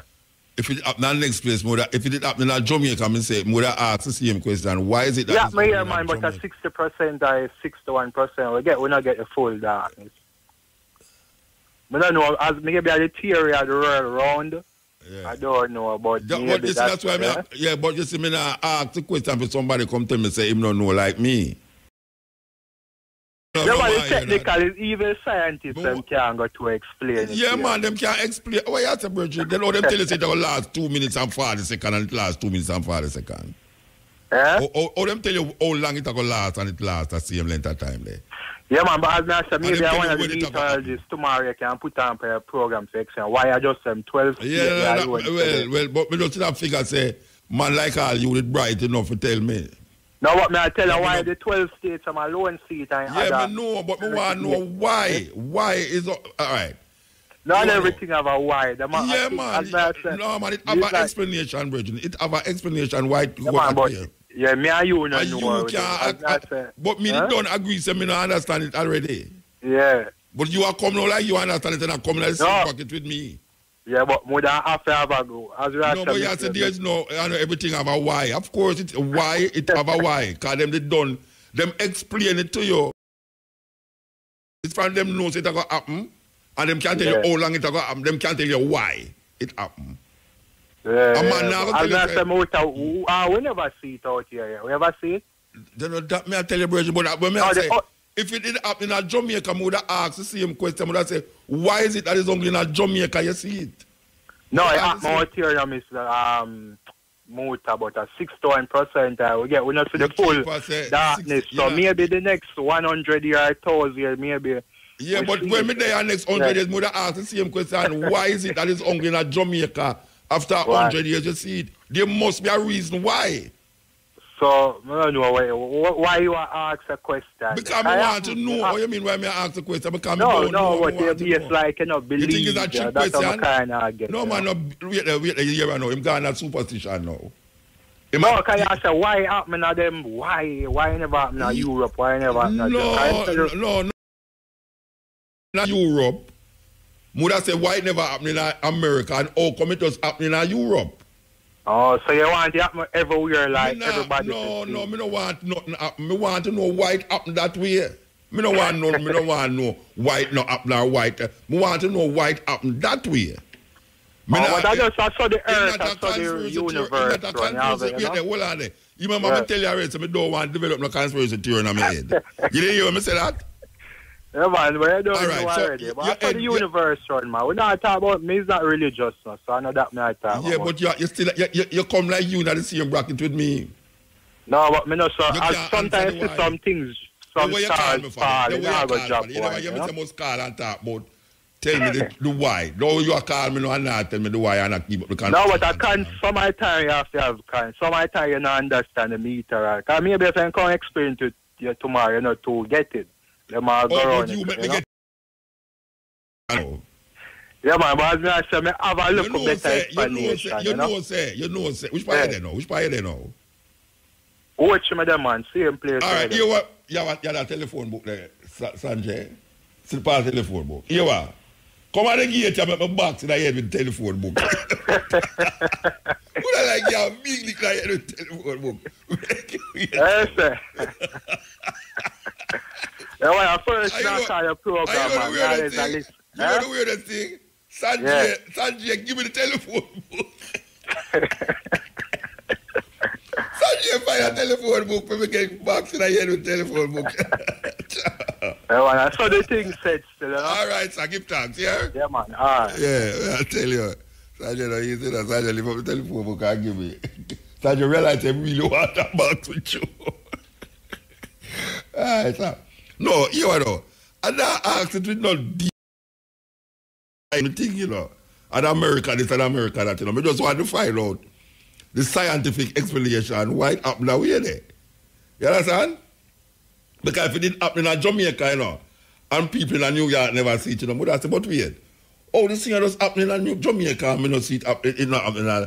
See? Because you have balances and you have astronomy where I show you so well because the moon did that and did that. Like the first brother. The first brother kind of explained it to you, but him started about the sun a bit, you know, show me off. He started to show me off. Him said, him not said intentionally, you know, but just a little thing alone, make me start to wonder about him. You understand? He started the sun and the moon and the earth a bit, but him kind of show the direction. Rather than this youth, you know. This youth, I really want to lick me with a telephone book. I have a big Bible in my yard, you know. I'm going to give me a Bible at Miami, you know, Rasta. So I tell you, say, we put them in luggage, you know, they might try to figure out this way me have the luggage, you know. No, I'm serious, you know. The Bible, the cover alone is about half the size of the telephone book. That's the cover of the Bible. The amount of things in the Bible, I'm supposed to go to heaven when I don't read that. Personally, trust me, this is the next one phone. Yes, EL. Yeah, Mota, like you expect me for call, man. You mentioned Miami. I'll be the best side of you when you get the Bible. When we get the Bible. Read the word. That's the Bible. It's in the Bible, Bridget. Yeah, man. The man, give me the Bible after you walk and I lean sideways. The Bible. That's weird. No, it's a good thing, you know, because you can't say you don't see the word, that's all, you know, because you can't see where the word is big in there. I put it beside some telephone book and I say, ratted, no, Rasta. Them not easy. I see a Bible bigger than that in Ethiopia, though, you know. Okay. Yeah, man, it's only them have a church in a Lalibela where the Bible, them have a window, right? No light, no in there, no electricity, no in them church there, no. Right? And them have this altar and them have this big Bible open on it. And the only time them read the Bible is when the sun, the ray of the sun go between the window. And it shine right on the altar with the Bible there, you know, and then them read it. After that, them not read it again. You wait till the next day, them read it. It's a very interesting thing. But the man give me the Bible, the man to save me, man. Trust me, I must get saved. I don't say that he gave her. I say I did a collection because it looks so pretty on the front. But I tell you, man, gold. It have gold. But the preachers, I have one named the Jerusalem Bible in my yard, you know, but that one you beat the Jerusalem Bible, Rasta. Believe you me and trust me. And your mother ever see all the Bible, man. Oh gosh, man.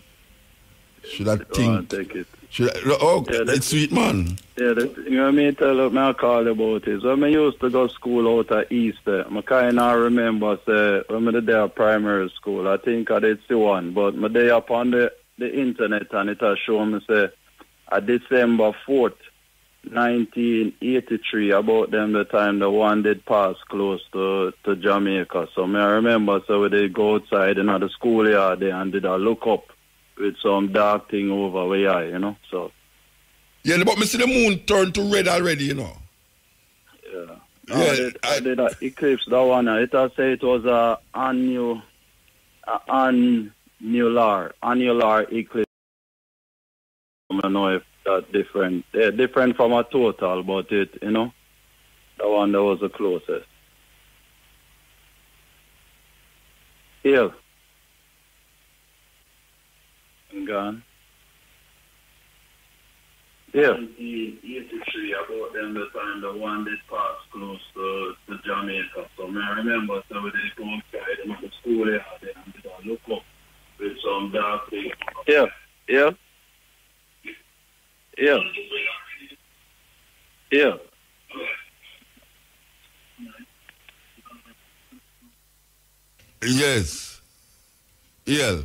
Yeah, Mota, sorry about that. Yeah, I hear, no, you know. I hear you double every time you say something, you hear it again.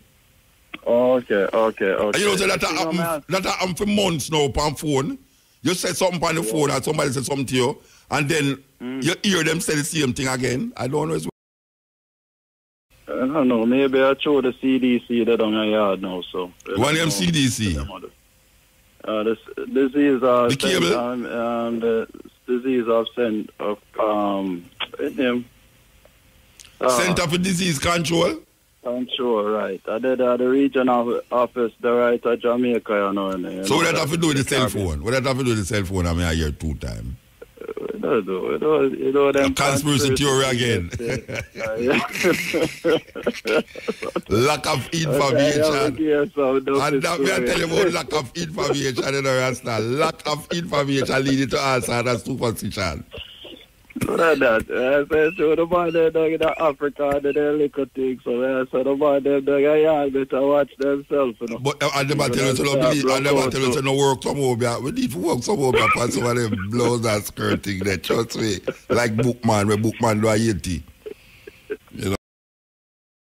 Man, definitely, man. As I was saying, we love Pat Clark reasoning again this week. Hear me, Ashon. Hear me, Jake. Yeah, man, we love it. Yes, I know she shall come with Mary C. Cole and Luna Morris. You know, the secretary of Haile Selassie there was a Jamaican lady. You didn't know? Yeah, me hear you mention that. Yeah, man, was a Jamaican lady. She used to follow him around and then them crossed her off as mad because she started to sympathize with the Rastafari community. Can you believe that? Yeah, man. We know that. We know that. I used to go to school close to Bellevue to some kind of, you know. Me born between Bellevue and prison. What they say there. Born between them, right in a Potters Road, a Raytown there. Elliston Road, where them call it Winward Road. Yeah, man. Yeah, man, we know that. Right between Bellevue and the prison. So you know, say, me's a prisoner. Well, mad. Yeah, man. So the next thing is, I'm going to do a reason about it again. Yeah, the thing is, me here, so the church, them have a link up and try to educate the youth, them. You know, try to find out what's going on with the violence and things there. So me I say, the peace at the Christian... The church are Peter Phillips are Artfleet. No, I think, I see upon the Iron News, so the church, them must go try to make a discussion or something like that with the government to try help them. Well? Yeah, see that the Jamaica Council of Churches to partner with other groups developing strategies against crime on that me hear Peter Phillips that suggested, yeah. Yeah, they need a clip where you just play still for where the little youth them I say to stop tell them where them to do and do where you tell them to do. And, yeah. Because not what you say is what you do. When you say one thing and I do the other thing, the youth them I watch you. Yeah, definitely. Yeah. Definitely. So I say it's set up. So thanks again for the reason. Thanks for the dedication and keep it strong. Bless you, love. Yeah, man. Do you want a better Africa? Believe it or not, for Africa to change, the way religion is delivered must change. Churches should stop preaching about miracles and breakthroughs. Popular preaching such as sowing a seed or, give and it shall be given unto you, have been misinterpreted for personal gain. No wonder pastors of today are so rich and yet the whole congregation and people around them remain poor. We are stuck with a generation of Africans who act as if God is the rewarder of laziness and poverty. The message churches send is that it is possible to reap where you did not sow, meaning you can get something out of nothing. Why should a child choose to learn the hard way if there is an easier way? The live for today attitude does not create wealth and people die without living. You then sit and wonder why Africa is the way it is today? The gospel of prosperity should be shamed and work around the fact that laziness can never reap real success. Christianity has played a very big role to the fall of Africa today, but that is not what it is intended for. Spreading messages of instant success have led to a generation of people who are thirsty for instant results, immediate relief, and effortless profit. The messages should not just focus of tithing and sowing seed, blessings, miracles, breakthroughs, and wonders. Churches should stop glorifying riches acquired through miraculous sources, stop preaching fear and stop focusing on what the devil or witches did, does, or will do.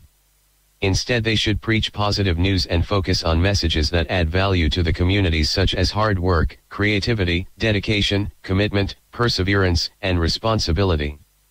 Pastors can promote good community initiatives such as cleaning the surroundings, and encourage creativity. Instead of waiting for our governments to do what they do not do, we can start helping ourselves, through humanism.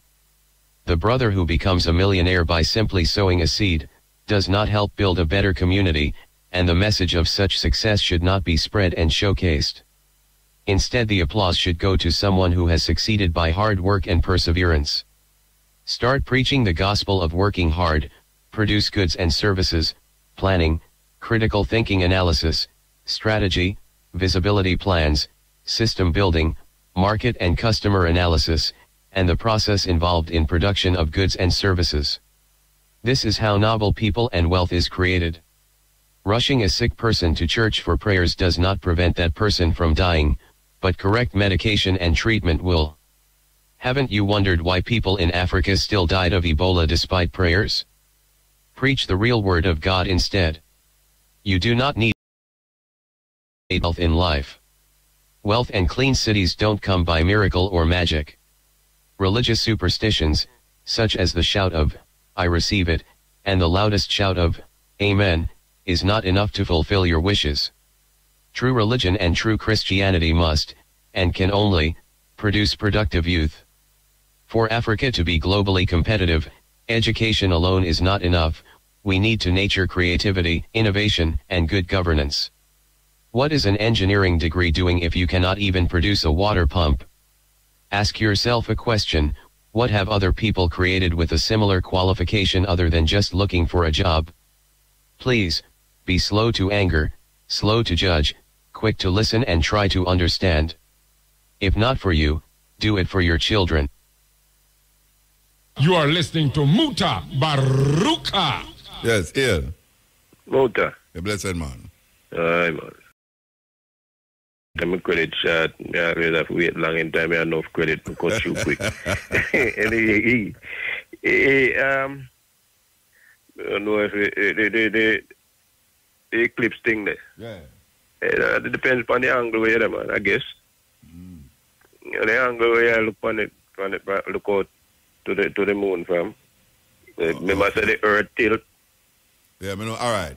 The earth tilt. You see what them show you? Them show you the trajectory of the way it has seen. Right from Seattle, come right down cross to the west part, the east part. The east. Charlotte, the east was, I guess. Yeah.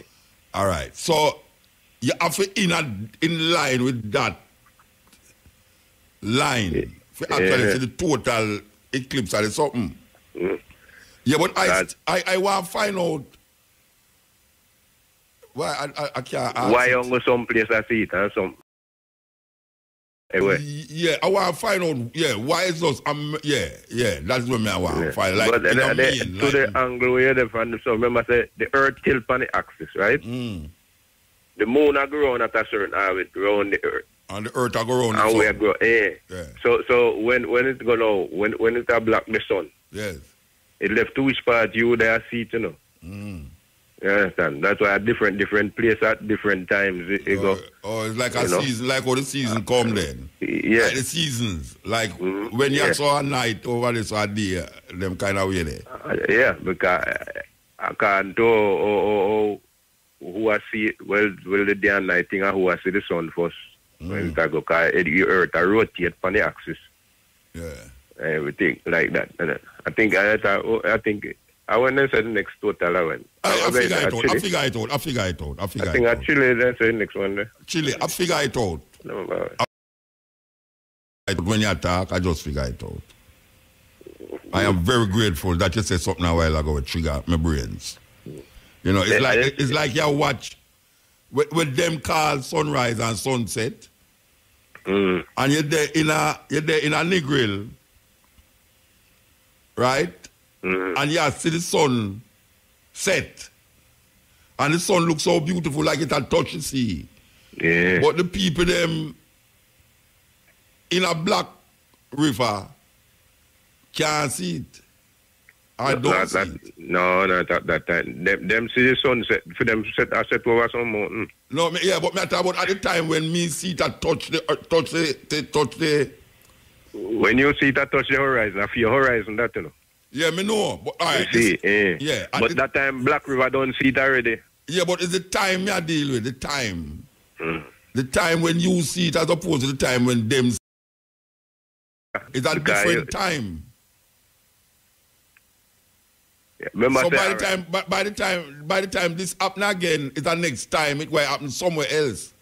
It's just that the sunset and the sunrise is a shorter time than the how much 100 years, maybe 50 years it's going to take because the revolution and the revolution of the sun and the sun, the moon and the earth. Line them have to line up, you know. Line the straight line up. Yeah. Because sometimes the moon get eclipsed too.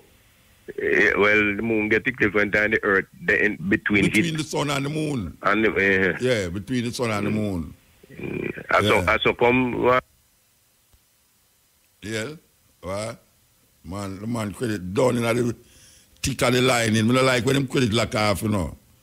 Because him just said something a while ago, click in my brains. Believe you me, it just click in my brains.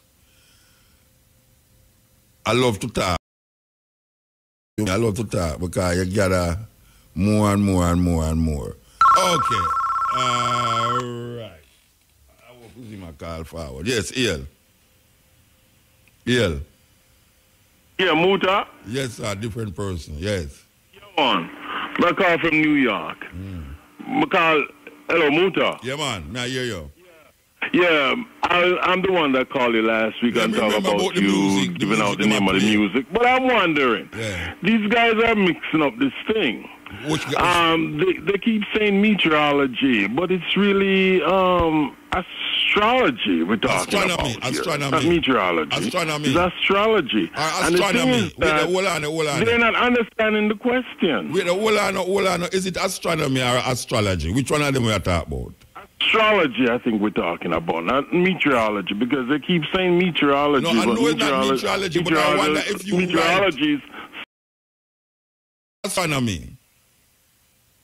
Astronomy, yes. To be exact, isn't that study of the planets and the stars and what so is forth? Astrology? And what is astrology? Oh, God. No, God. Oh, you bring God in this one. Position of the stars and movements of the planets. But that's the same thing you don't say about the astronomy. Yeah. So, but people keep in meteorology, which is really not study of the planets and stars and the moon and so forth. But the question you really want to find out is that how come we did not see it all over the other places did not see it at the same time? Yeah. But people are coming up with all these other explanations which you didn't ask. Okay. All right. You know, I'm just wondering if you need to rephrase your question. No, because you see it in, say, North Carolina. Somebody should see it also somewhere else at the same time. All right, wait, hold on. Tell me what you say is astronomy. Astronomy is this. Astronomy, well. All right. It's according to the dictionary. Astronomy. Let me get it. All right, let me tell you what it is. Astronomy. I know is the study of the stars and movements of planets. All right, let me tell you.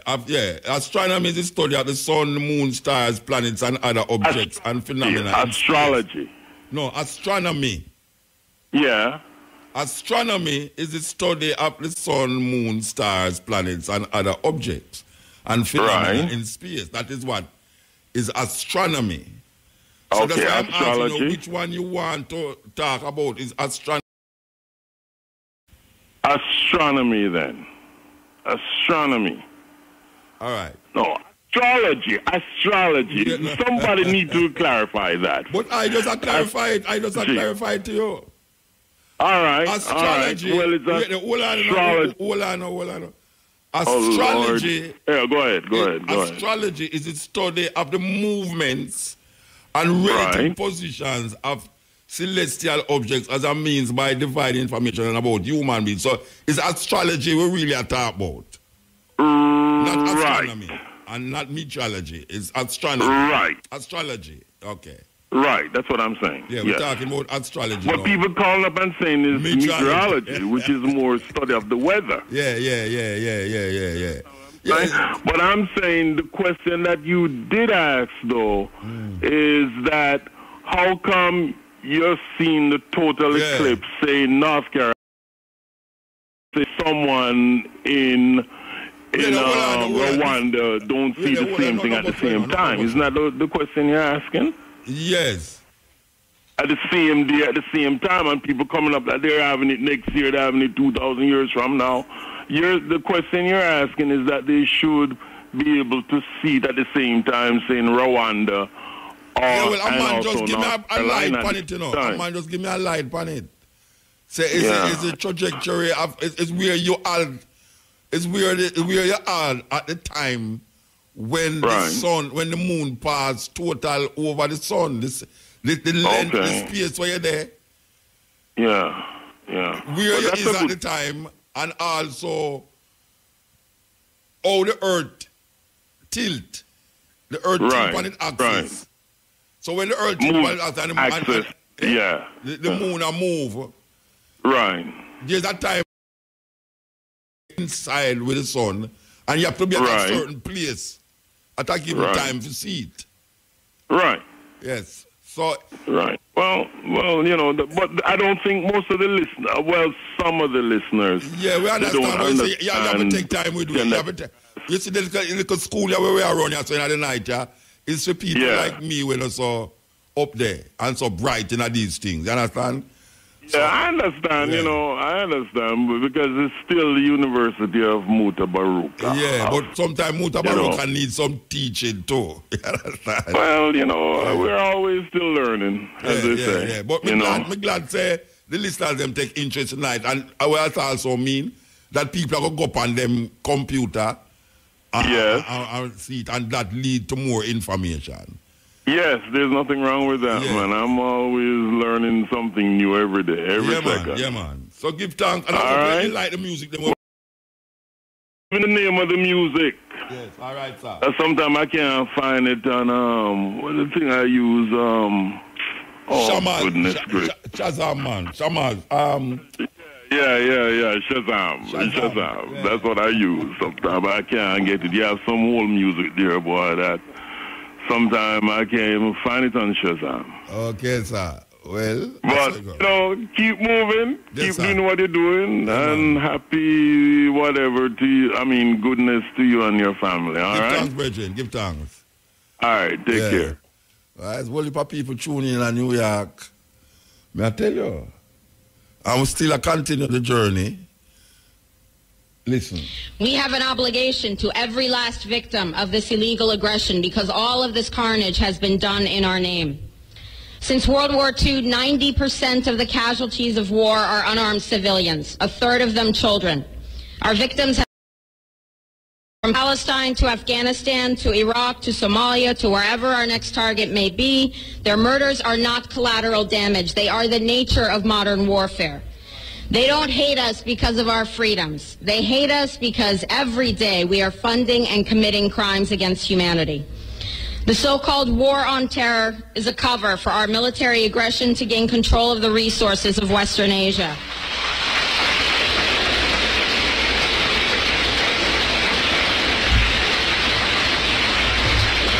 This is sending the poor of this country to kill the poor of those Muslim countries. This is trading blood for oil. This is genocide. And to most of the world, we are the terrorists. In these times, remaining silent on our responsibility to the world and its future is criminal. And in light of our complicity in the supreme crimes against humanity in Iraq and Afghanistan, and ongoing violations of the UN Charter and international law, criticize the actions of legitimate resistance to illegal occupation.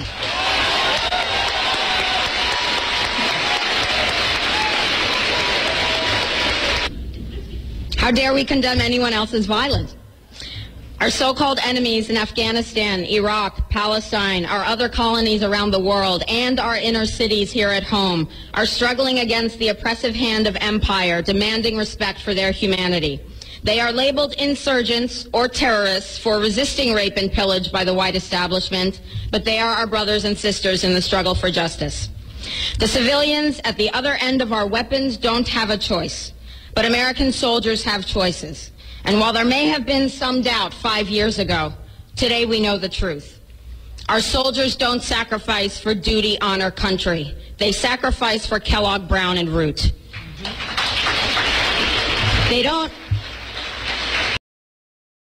fight for America. They fight for their lives and their buddies beside them because we put them in a war zone.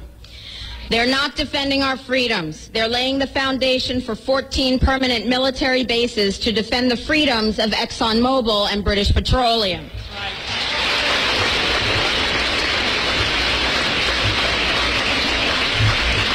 They're not establishing democracy. They're establishing the basis for an economic occupation to continue after the military occupation has ended.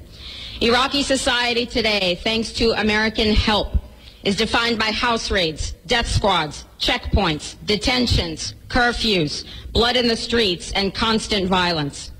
We must dare to speak out in support of the Iraqi people who resist and endure the horrific existence we brought upon them through our bloodthirsty imperial crusade. We must dare to speak out in support of those American war resistors, the real military heroes who uphold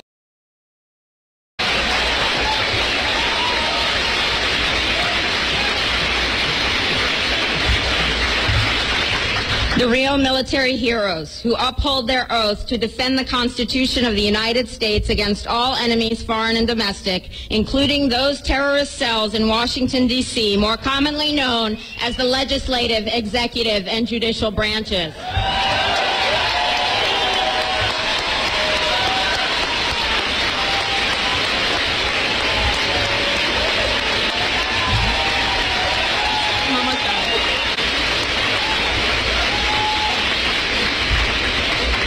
I close with a quote from Frederick Douglass, but if you want more information, please visit my website at liberatethis.com. Frederick Douglass said, "Those who profess to favor freedom and yet depreciate agitation are people who want crops without plowing the ground. They want rain. They want the ocean without the roar of its many waters. The struggle may be a moral one, or it may be a physical one, or it may be both, but it must be a struggle. Power concedes nothing without a demand. It never has, and it never will." Okay. Oh. Every one of us must keep demanding, keep fighting, keep thundering, keep plowing, keep speaking, keep struggling until justice is served. No justice, no peace. Thank you very much. Yeah, powerful sister that. It's very weird. Very weird. There is a flood that is taking place in South Asia, India, Pakistan. Nearly 2,000 people has died so far, and 40 million people is in problems.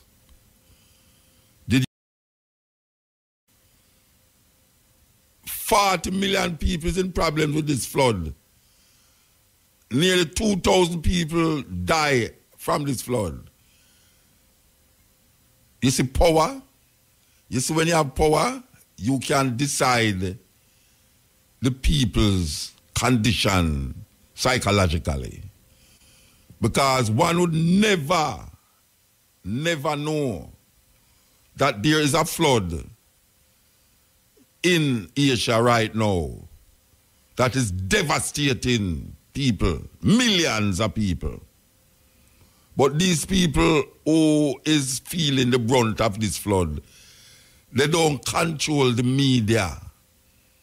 They don't have the power to swing your thoughts and your mind to make you feel a sense of care and purpose towards the people who is suffering.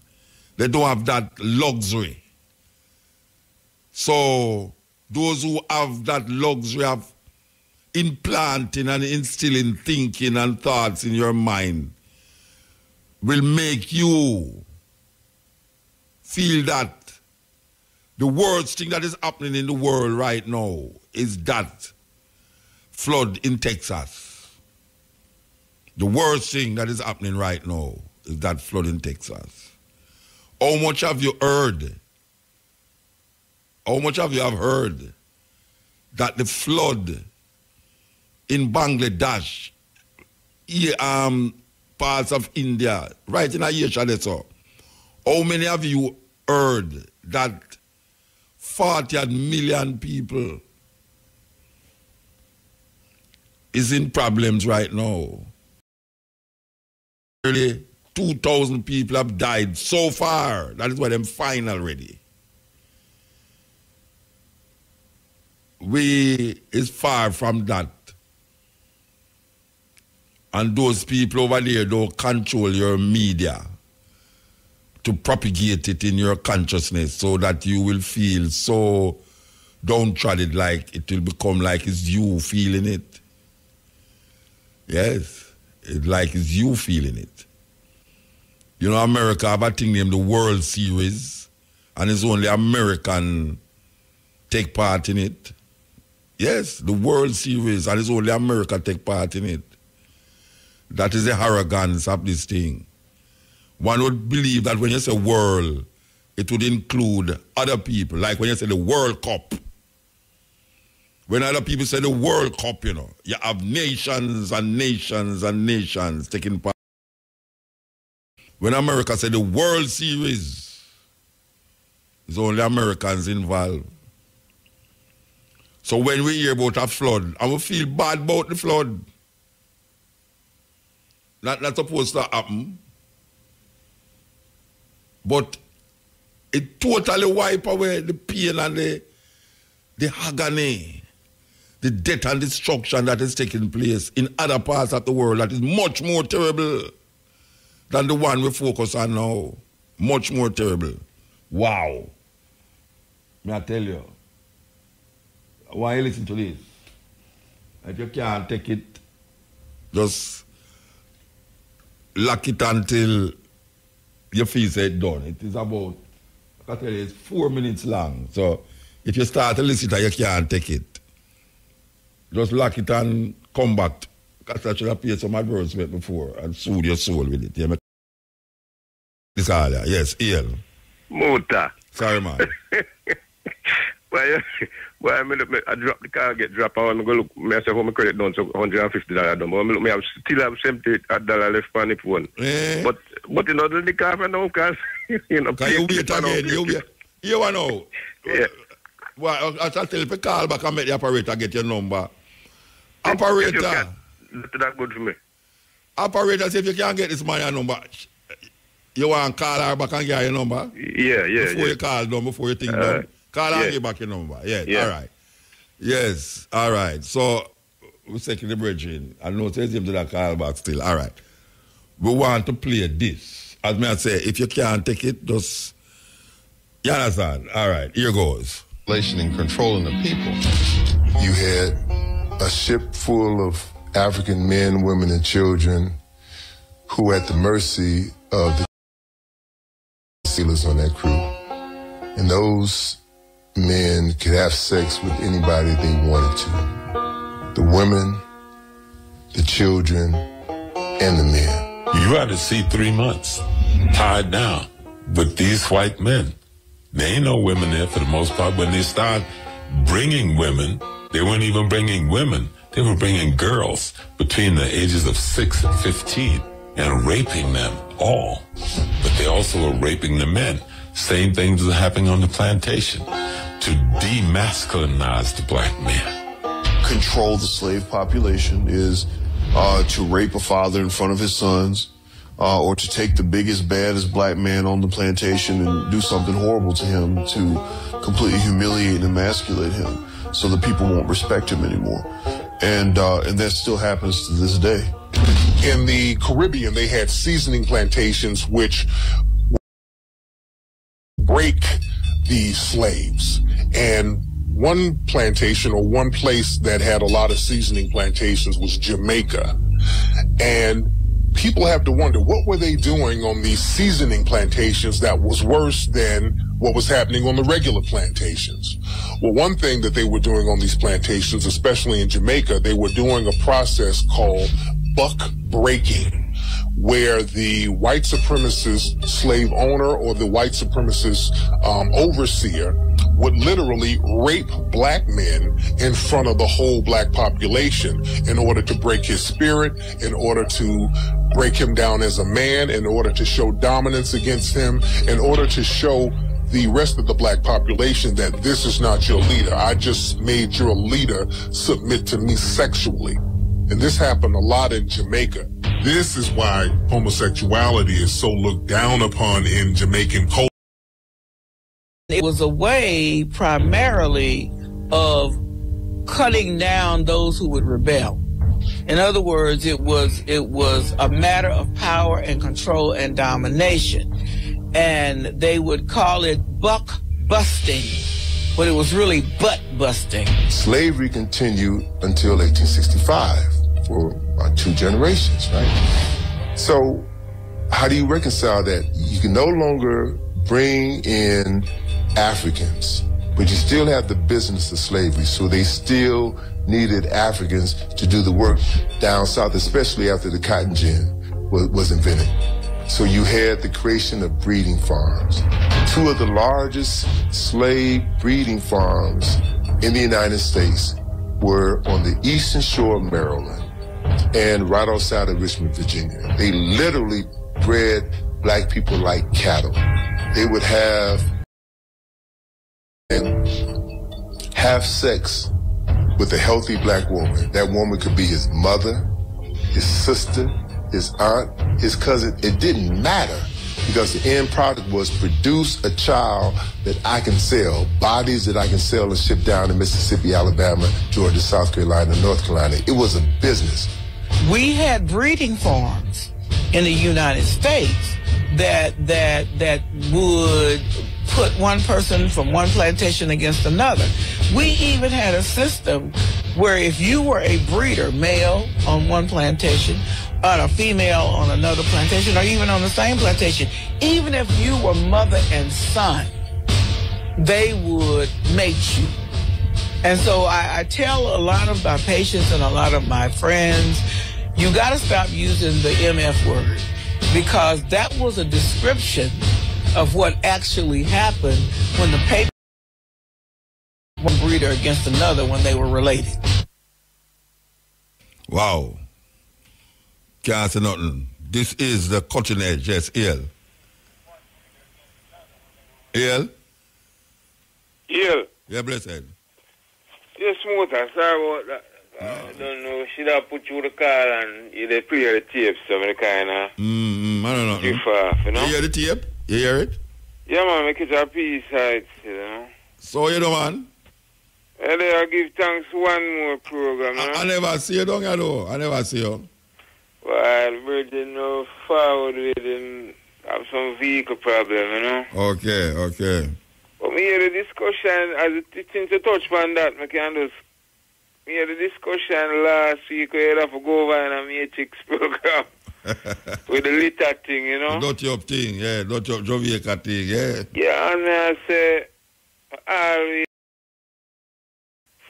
we use a principle from when we at school, right? When some of the time, youth and youth will go to school over the years. Some of the time, our teacher will respond to our class.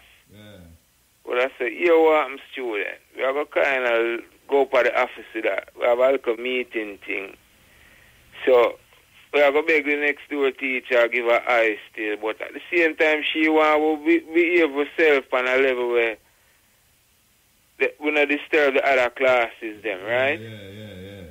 So, at the same principle, we're not supposed to, man say, I want to bring in the warden for liquor warden and them thing. We're not supposed to have them thing. They were supposed to have a consciousness if you know, so environment come first. You understand me? Yeah, true. And we're not supposed to have nobody over with for tell with that. Like we are slaves still. Yeah. At the same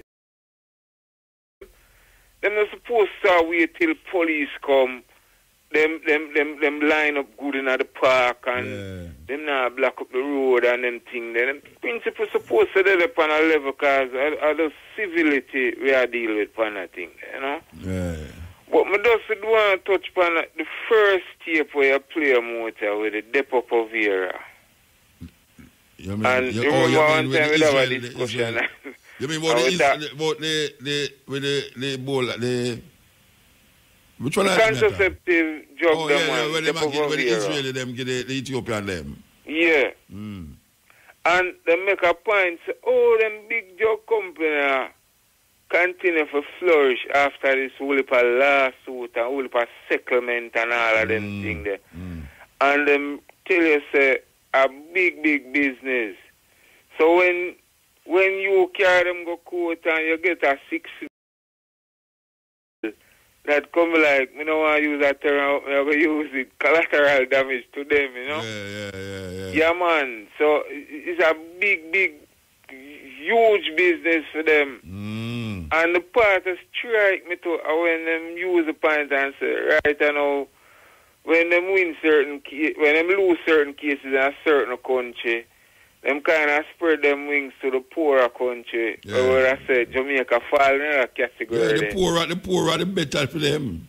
In investor-friendly countries, you know. Yeah. That's why them have to connect with certain political politicians and banks and businesses that them can keep the country a certain way for maintain them presence in there with them pharmaceuticals and them pharmaceuticals. Yeah, I don't know like that. The truth is that the thing connected on the radio. I run regular with this lady that talk about HIV and how you have to take your meds, and the lady say you want to look good every day. So that's a part of the whole regime, you know, where them a try to punch it in your brain, so take your medication every day, you know. Take your medication every day, you know. And all of them things, you know. Yeah, but the reality is that if you don't take it, you're good at dead. I tell you too. But the thing is this, you know, Motor. Now for the time, enough people understand, so the body design a way where it heal itself, you know. And just you have to just know your body to that level there. And help it. You see me I say? Yeah. The people know say boy smoking no good, and them say, "Sure, me just burn a one spliff." And you know that not really do me nothing, but I just say it starts from the one spliff and the one cigarette. Yes, so you have to help your body heal itself. Because no for the time medication can do so much and no more. Yeah. It reach a point, because even one time I go to a dentist and I said, boy, dentist, I feel a pain and take the painkiller, and the man just use a little his illustration. Him say, the pain is this high, but the medication can only reach halfway, which part the pain reach. Yeah. So you have to draw out the teeth them time there, you understand what I say? But the sister here, we played the thing about the war thing a while ago. Yeah. It reminds me back in the day, you know, I don't want to go back too far, you know, but at the time of the second Iraq war there, I mean, I them time there, you know, because we look forward to it every Wednesday, you know, bro. Them time we are listening, because the internet never so widespread this time. No. And you are monitor your international thing, and make you know, because with Hans Blix, him talk about them find a smoking gun, and with all of that, the war still go and see me.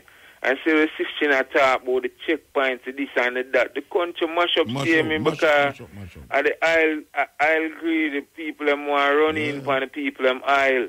And that's the end result of what takes place now. Them kill Saddam, give rise to ISIL, and now them have to kill ISIL, and now, which is really terrible, because ISIL now spread its pangs all over the world. Yeah, and when you talk them thing there, you know, it's like sometimes some people have it as a thing, but some of the time the things are plain, you're not supposed to think them way there. Yeah. And you're not going to get it on the regular news. No, then wait there. A whole heap of things we have said over the years. I just know it become main news, you know. Whole heap of things we did say from them time. I just know people just see it say, but this thing really happen for you. Look there. You understand? And you see what you talk about now with this flooding thing. We can't always go back on YouTube. Because 2 meter old and thing, I never listen to one the points where they make about the flooding and the media. No, what I say is, you hear about the flooding in Bangladesh and India and them places. You hear about it? No, right? you just highlight that to me. Well, let me tell you. As of today, when I get the news, it was about 1,200 people dead. And 40 million people is at risk with this flood. You know, you're not about that, you know. But every minute on Jamaican radio, you hear people sell condolence to that, and you hear people. Yeah, I'm say to my sister, and I say, well, if that thing happen in Jamaica, if the people are so sympathetic. Panda level, yeah, but you see, it wouldn't depend CNN and BBC and all them people like how it depend. No, if it was Jamaica, you would have seen something about it, you know, but not as frequent as how you see it, you know.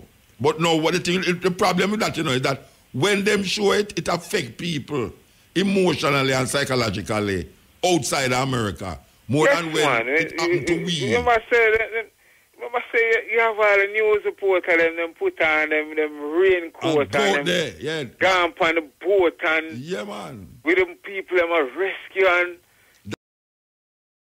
and that is what we talk about power. You see, power is power to that, you know. It's power make you can't see that by your TV or regurgitate. It's like them loop it. Them just keep looping the same news. They never loop the same because it's the same chuck in the water, and by the time the man don't talk about it, you see the same chuck in the water about 4 times, you know. Serious thing. Yeah, man, they just keep looping the same picture because the picture tell you more than what the man has say, you know. It's psychological thing, you know. Your eye reverberate with your brains more than all your ear, you know. You understand? That's why them say a picture is worth 1,000 words.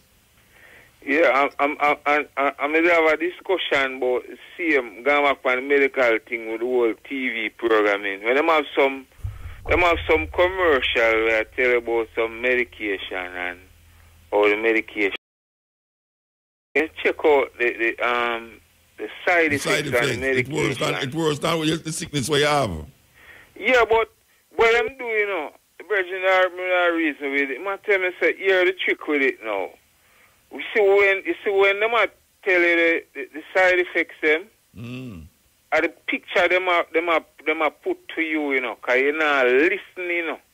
Them not show you the side effects them like you would have say somebody gone and want emergency room because them take it, you know. Because of the side effects. You see the old people them a play with them grand picnic. Yeah, because play with them dog. Meanwhile, them a read out the side effects them, you know. Yeah. You just ignore the side effects.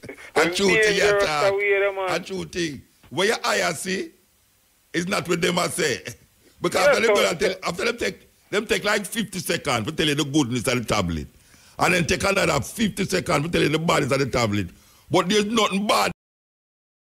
Your eye see. Your eye can't behold nothing bad. It's pure goodness. I just said the grandmother wanted to pick that little peanut short bomb the ball and, you know, a little dog run up down the lawn and lick him face and all them things. There was another disease I got around him to realize it. Hello, William. I'll give somebody else around. Yeah, man. I give thanks, Bridget. Who want you keep on it, you know? Yeah, all right, sir. Yeah, man. Yes. Well, that's serious thing. You just talk. Those serious thing the Bridget say. Anytime them tell you about the side effects, you'd never say a picture of the side effects per se. Them still show you that the whole advertisement. The baby with a little ball and bum and latte and lick him tongue and lick him face and all that stuff. Why I tell you? Yes. Yes, Motor. Blessed man. Yeah, Yes, Motor. Why you listen to the program? Yes, man. I listen, man, and me just full joy, especially this evening with the.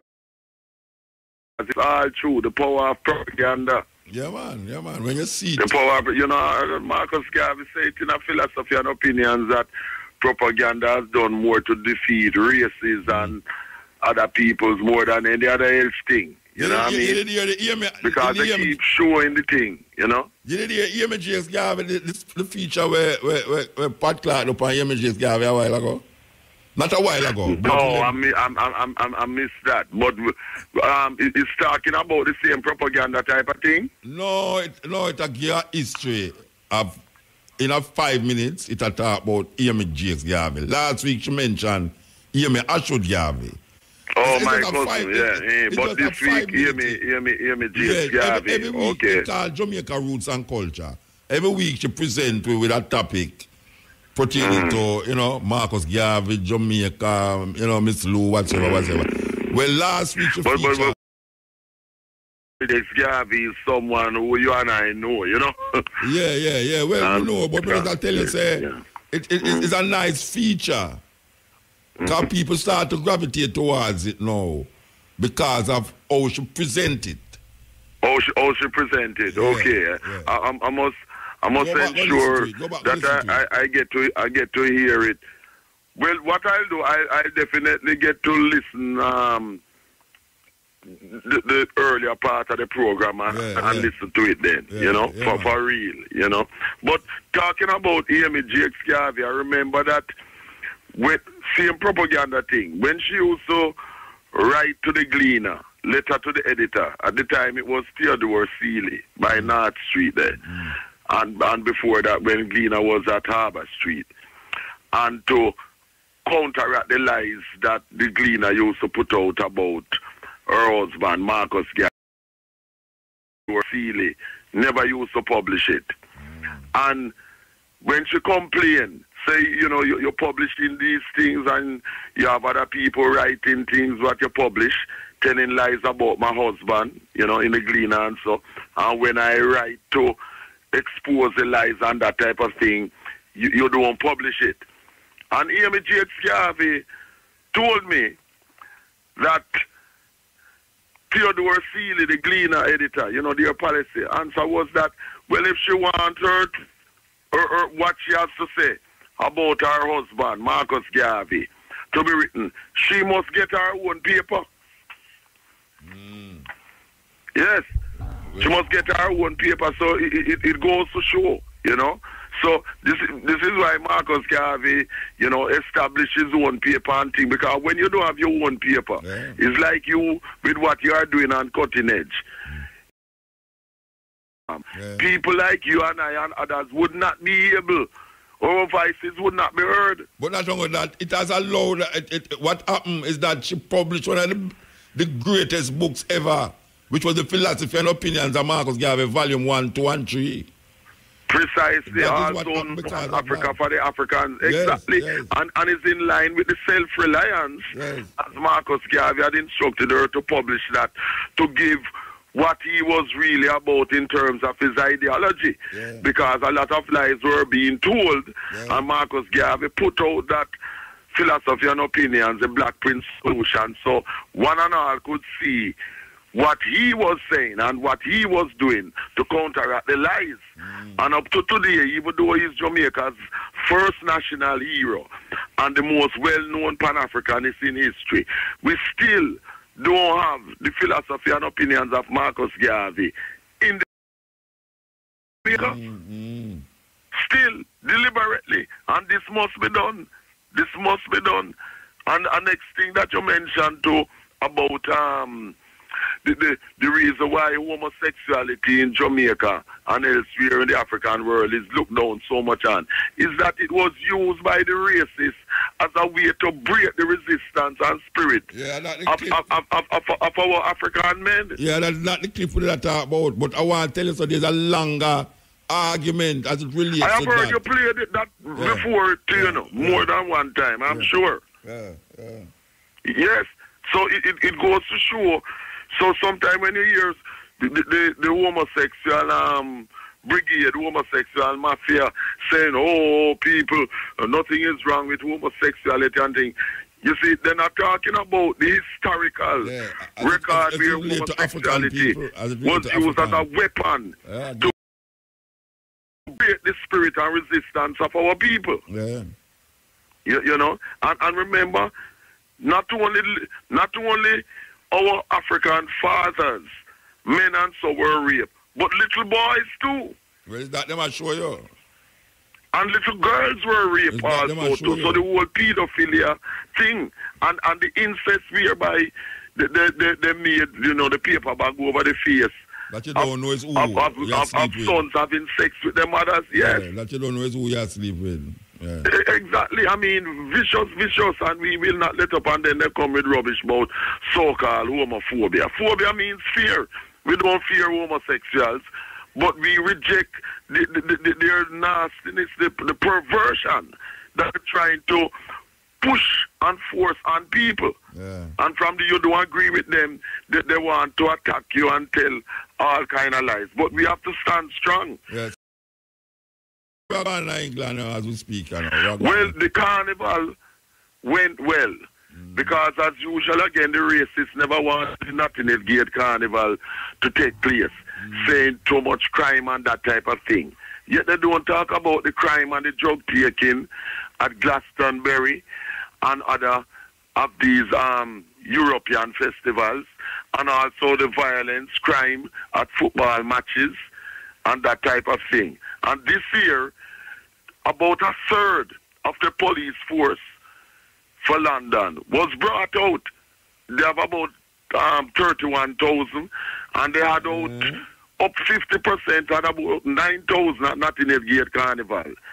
Carnival Sunday, Carnival Monday. I mean, I was there both days to observe for myself. And what they're doing too, they're trying to frustrate people by them making the area smaller and smaller for people to, by blocking off even more streets in Ladbroke Grove. Deliberate is a form of what they call kettling.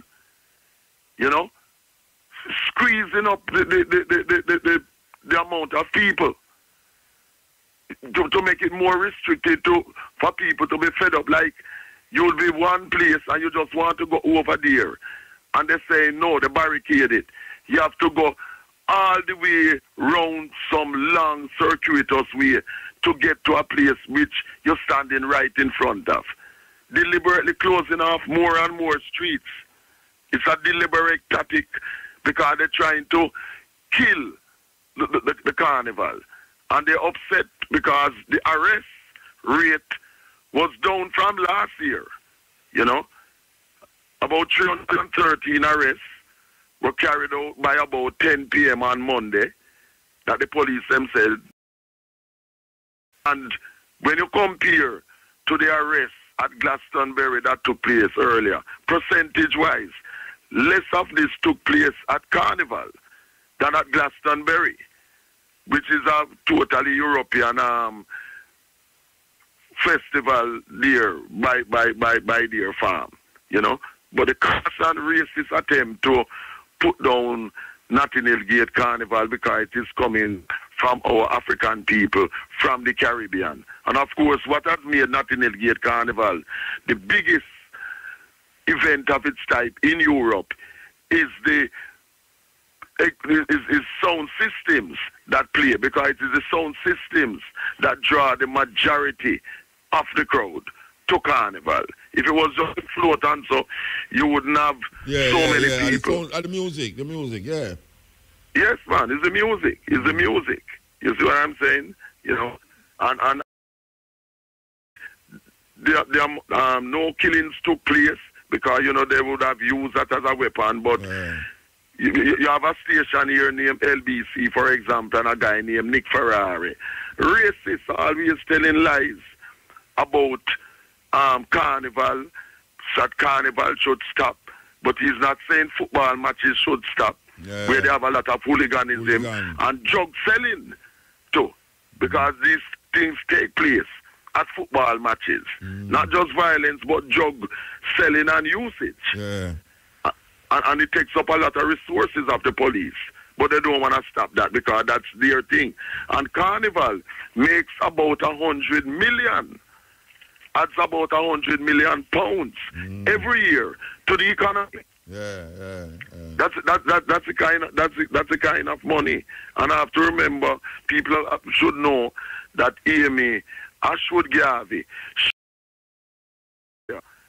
at One Bassett Road where there's a plaque, and I'm glad to know that she, as my cousin, along with Claudia Jones from Trinidad, were people who did a concert by St. Pancras near to King's Cross that eventually led to Carnival some years later in Ladbroke Grove. All right, Bridget, so, I remember Alton Ellis's birthday. You and I favorite singer is this Friday, tomorrow, Friday, the 1st of September. Yes. He was born 1938. All right, listen, yeah, this is the Cutting Edge on RFM. We're there with you, continuing the journey of information. America, one of the wealthiest countries in the world. But the question is, how did it accumulate its wealth? We will come back to that. We don't want them to credit them gone. It's ill. Okay. Yeah. Ferrari. Man, man, Ferrari have to do the racing, so I race. I can't hear you. So I say, it's a man named Ferrari. Yes. Yeah, so no racing business, no racing.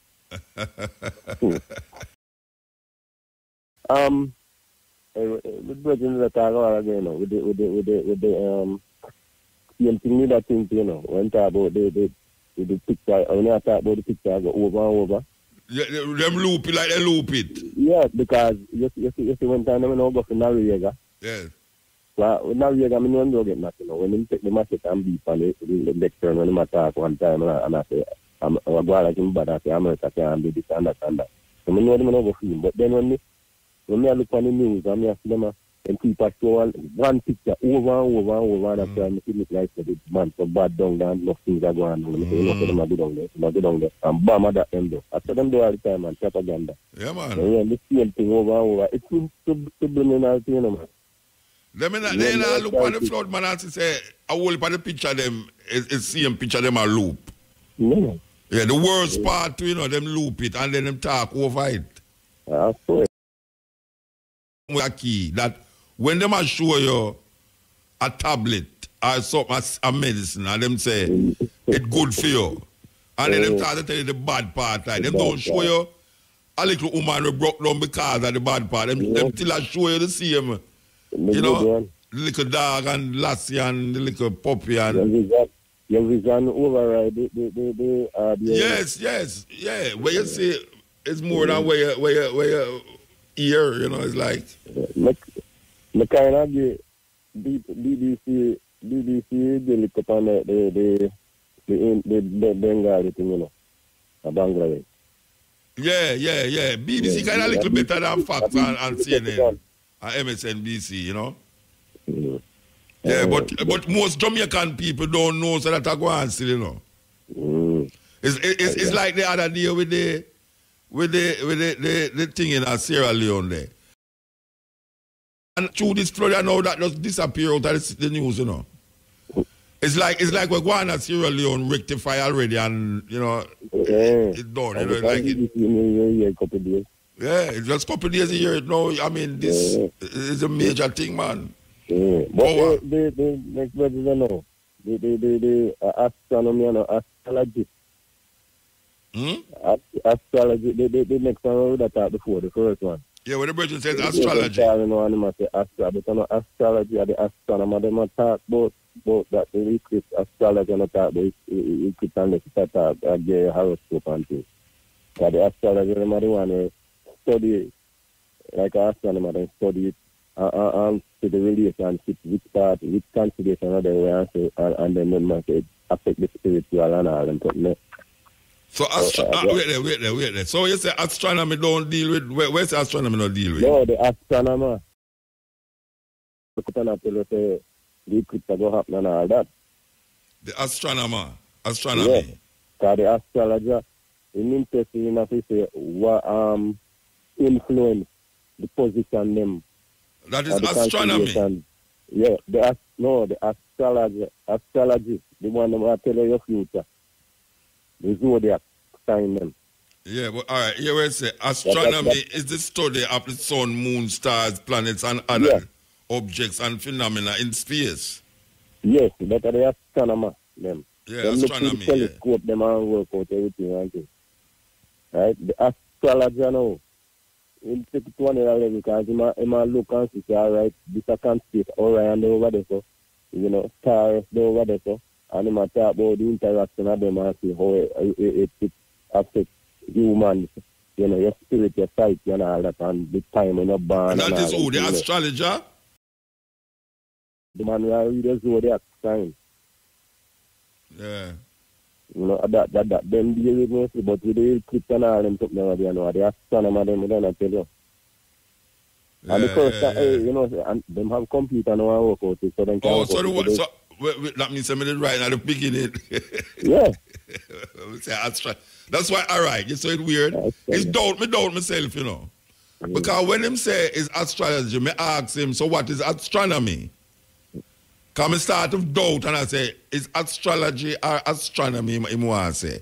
Even though him say, meteorology is not what the people them want to say, but him still did not say the wrong thing. That's why I did ask him now, if it's astronomy, what is the meaning of astronomy versus what is the meaning of astrology? You know, so my ignorance get the better of me there too. The astrology, them are it's a study of the movements and relative position of celestial objects as a means for dividing information about human affairs and terrestrial events. Astrology has been dated. All right, we're not on a part there, but let me tell you when astrology come about and all these things. But yeah, the world is really astronomy. And they have different kind of astrology stuff. Some they don't call it sidereal and different kinds. Because right now, they might deal with the 12. Everybody deal with 12 signs of zodiac, right? Yeah. And right now, a number 13 coming in play from almost years ago. And nobody know. Some man think them are no more. They move at different time. But the Ethiopian calendar is 13 months, it have, you know. Ethiopian calendar have 13 months.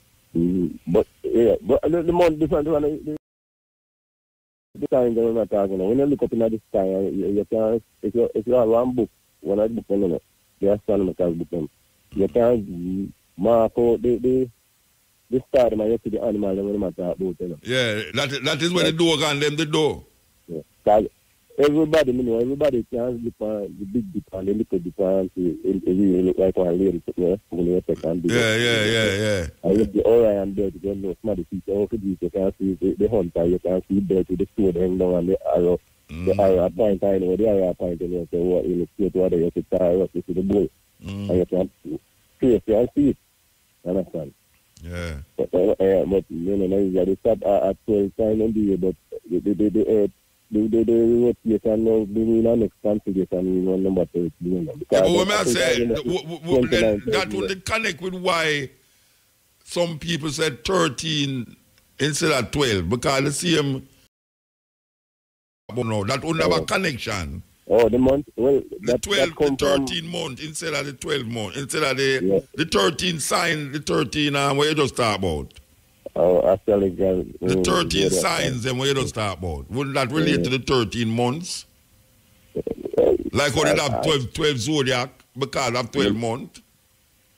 I don't think I was because of 12 months, but I'm not 100% sure. I don't no quote the funny, but I don't think so. But no, the 12 month, all right, wait, hold on, let me figure it, because if you're born between January and December, there's a sign in the zodiac that represents your month.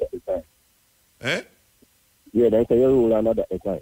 Yeah, so it would have, well, the zodiac, then what I say is that when them study the stars, them realize each month connected to one of the stars, them. And it deal with your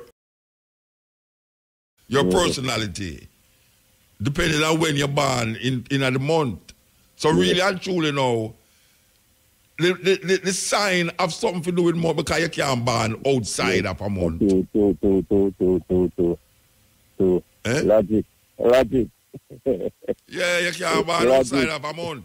That's why when we come now, when you say them find now something outside at the 12 and you find a 13th one now. May I figure say, but Ethiopia, they don't have 13 months, so maybe them did see the thing already. No, but yeah, more than 13 cancellation, I will for cancellation, no. But you from up this side, because when you're up in the north, you read it. If you go way down tip of South America, Antarctic. In Brazil and all them places. A different set of stars you have seen. Yeah.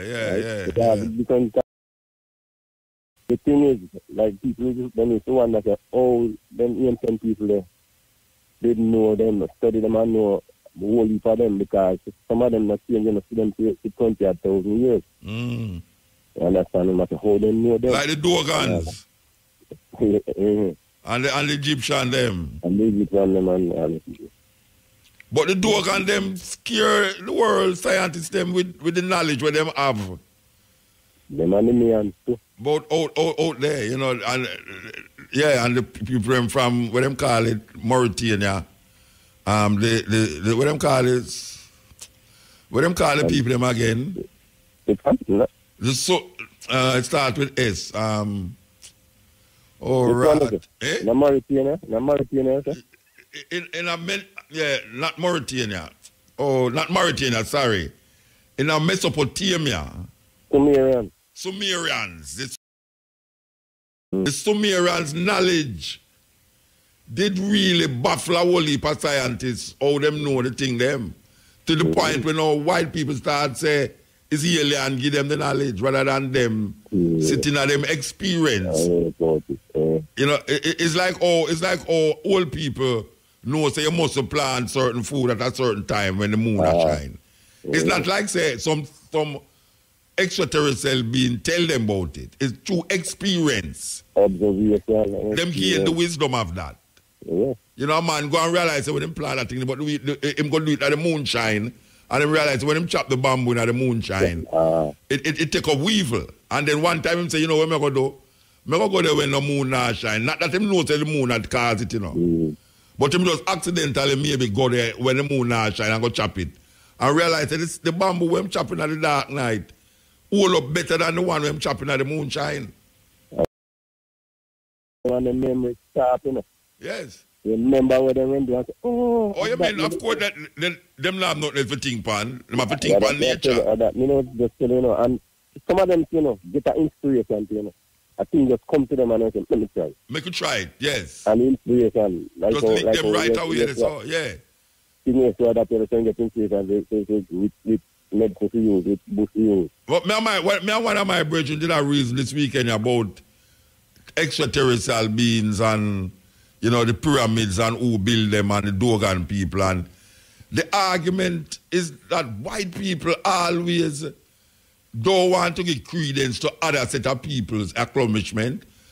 Them prefer to give it over to some extraterrestrial or some divine power rather than feel, say, a man can sit down in a what them call primitive environment and figure out something because him they so and nature is where guide him and feed him and things. So he have to observe the things them. And when him observe them, he realize about this connect to that, therefore, he must do it according to that, like him plant certain food in a certain time. If you don't connect to nature, you can't know that. And when these people come with them concrete and steel, and them can't figure out how the pyramid them build, and them can't figure out how the Dogon people them think. Even the Dogon people them will come see this knowledge, start to feel say it's some other things, give them the knowledge, you know. Because other people are trying to convince them like that. Yes, because sometimes your grandmother want to convince you too. Then you know, you don't take the Bible, the same Bible, and just like how you say, the ancestor business. If they talk about them, St. Peter, St. Paul and all that, and Jesus. Yeah. But if you talk about ancestors and say, the people think they fall, and them talk about Paul and call him saint too. And them still take part of it. And if you say want to take out of it, then take out of it and use. Yeah. They say, all right, put a song. They say, you're hugging up the monkey man, right? Yeah. To me, I'm not sure still enough. But me I say, well, I sang there all the time, I hear that song there. And my man, I'm on to us, I think I sing both. When I hug up the monkey man, the older man, I'm on to us, the monkey. You remember that man there? Oh, we don't tired of you. Only heard that you. Okay, when you say I hug up the monkey man, I told me I think enough. But you explain that, I come in and take that same rhythm and everything, and the melody and everything, and do him running from the preacher man. Yeah. And Christian things. Them always take something out of them called pagan and bring in them Christianity. And I mean, because most of them story them as come out of Samaria. I see them Samaria and them story. I kind of hold, but everybody when me at school, me have to learn the Beatitude. I'm seeing the multitude who went up into the mountain. Now when you were set, God came at him and he opened the mouth. Everybody learning, blessed, you know, the hope of blessed this, blessed that. And then we find out, I plagiarize that. Yeah. So they find tablets now out of Samaria where multi 5,000 years before him come. Then they write. Yeah. And all them things there. You understand? Anyway, give thanks, Bridget. Fine then. All right. All right, give thanks. I'll keep your number. Yeah, man. All right. So two of them because... Two of them again? Yeah, because when they come on the first one, something else going on. Some of the other one, but that one I know me have to come out of the house and come up on the road with it. All right. They did it one right now. Pick up. Where you call from? Yeah? Where you call from? Up now, St. Mary. Okay, all right. Give thanks, yeah? Yeah, man. Yes. America, one of the wealthiest countries in the world. But the question is, how did it accumulate its wealth?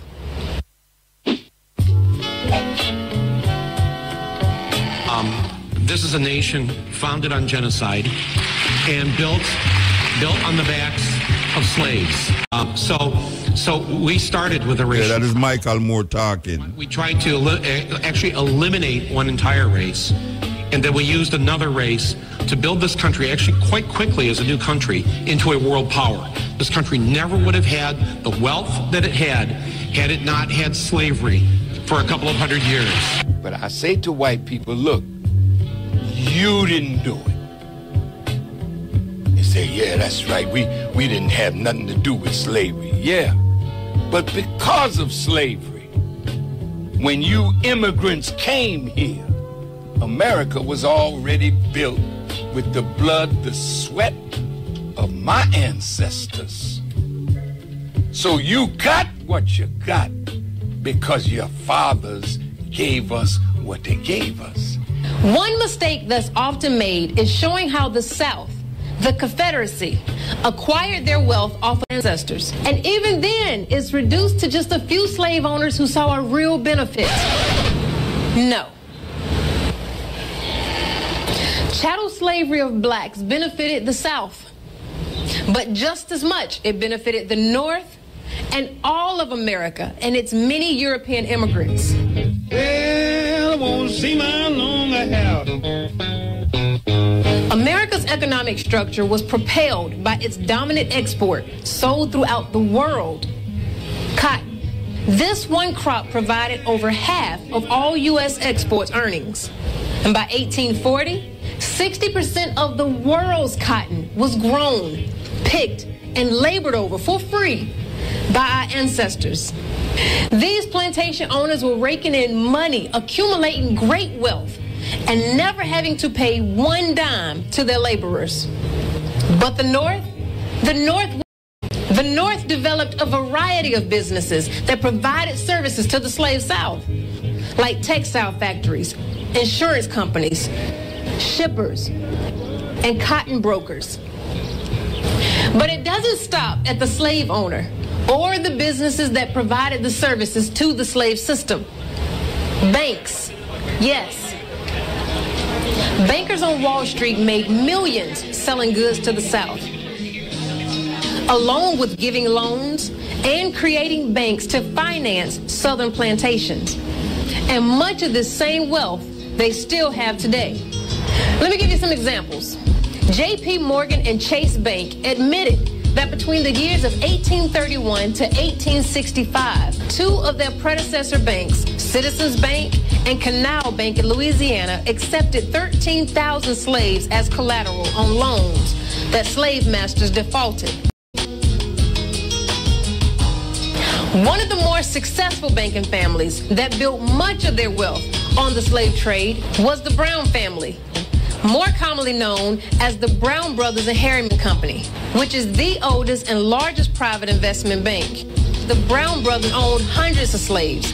This family dominated the cotton industry. They made a huge fortune by lending millions to southern planters and cotton brokers. Another portion of their wealth came by renting and the sales of slave ships they sold to slave merchants.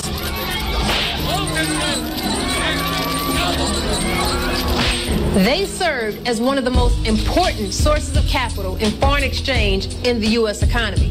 Wachovia Bank, recently acquired by Wells Fargo, also profited heavily off of this cruel system.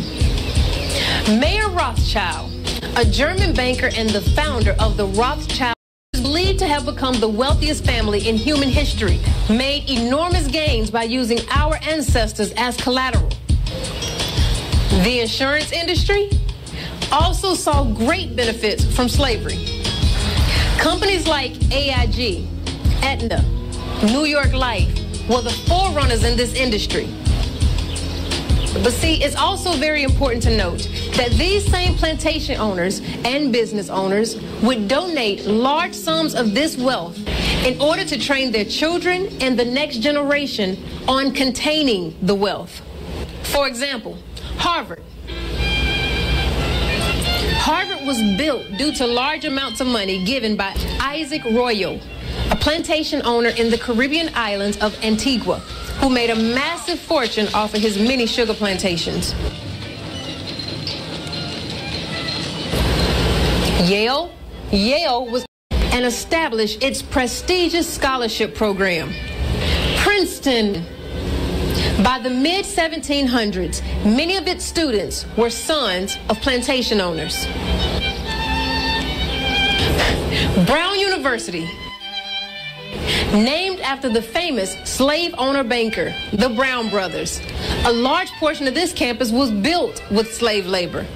And these are just a few of the many institutions that was built with slave money. See, these men will be looked at as great businessmen, philanthropists. But in actuality, they were securing the wealth of their future by training and educating the next generation that would take over their plantations and their businesses, and even become government officials, responsible for creating laws, regulations, and policies that would keep blacks fighting for human rights to this stolen wealth for decades. For decades after slavery, blacks have fought against unequal education, which is a sure way of ensuring wealth disparities. We fought grandfather clauses to prevent us from affecting government in ways that could transfer wealth. Land grants, free land issued from the government that blacks were restricted from. The black codes, housing restrictions, redlining and FDA guarantee loans, predatory bank lending, convict leasing, which utilized black labor but does not transfer the wealth. I wish that I could say that this wealth disparity in America was isolated only in America, but it's not. All the wealth that was generated that helped to make Britain great, so-called, the British Empire, all of this came from enslavement and colonialism and ill-gotten gains. Modern discussion around inequality and the huge gap between the nations, not only in terms of Britain and Europe, but also the rest of the world, and in particular, Africa and the Caribbean. The truth is, this is the same scenario across every colonized land. Today, as a people, we fight for the Confederate flags to come down.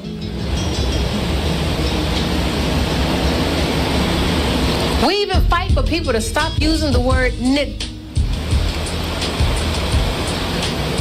Right. or other forms of bigotry to not be used. But we've been duped into believing that it's absolutely foolish to continue to fight for reparations. Many of us don't recognize the direct ties between the past and the wealth that was carried into today. Our ancestors were forced to invest in this economy without ever receiving a return. Were never paid to slaves or their descendants to help balance out this unjustified wealth. But understand that the reason our ancestors were enslaved was not for the purpose of being able to call us right. It was not even for the purpose of being able to raise a slave flag. No. All of the killing, the torturing, dehumanizing, inhumane treatment all boiled down to one reason: wealth. It was all business. Understand that. I know that our brother Martin did. I still have a dream. Not that one. At the very same time that America refused to give the Negro any land, through an act of Congress, millions of acres of land in the West and the Midwest, which meant that it was willing to undergird its white peasants from Europe with an economic floor. But not only did they give the land, they built land-grant colleges with government money to teach them how to farm. Not only that, they provided county agents to further their expertise in farming. Not only that, they provided low interest rates in order that they could mechanize their farms. Not only that, today many of these people are receiving millions of dollars in federal subsidies not to farm, and they are the very people telling the black man that he ought to lift himself by his own bootstraps. And this is what we are faced with. And this is the reality. Now, when we come to Washington in this campaign, we are coming check.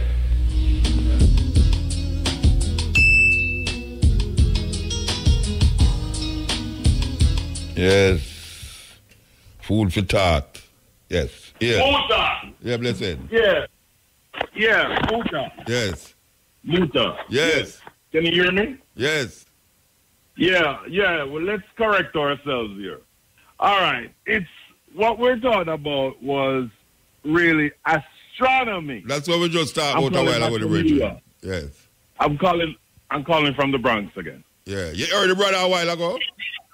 Yeah. We're talking about astronomy. Yeah, we'll clarify not astrology. that. Yeah, we'll clarify. Astronomy. Yeah. All right. So we were correct? Yes. All right. And it's not meteorology.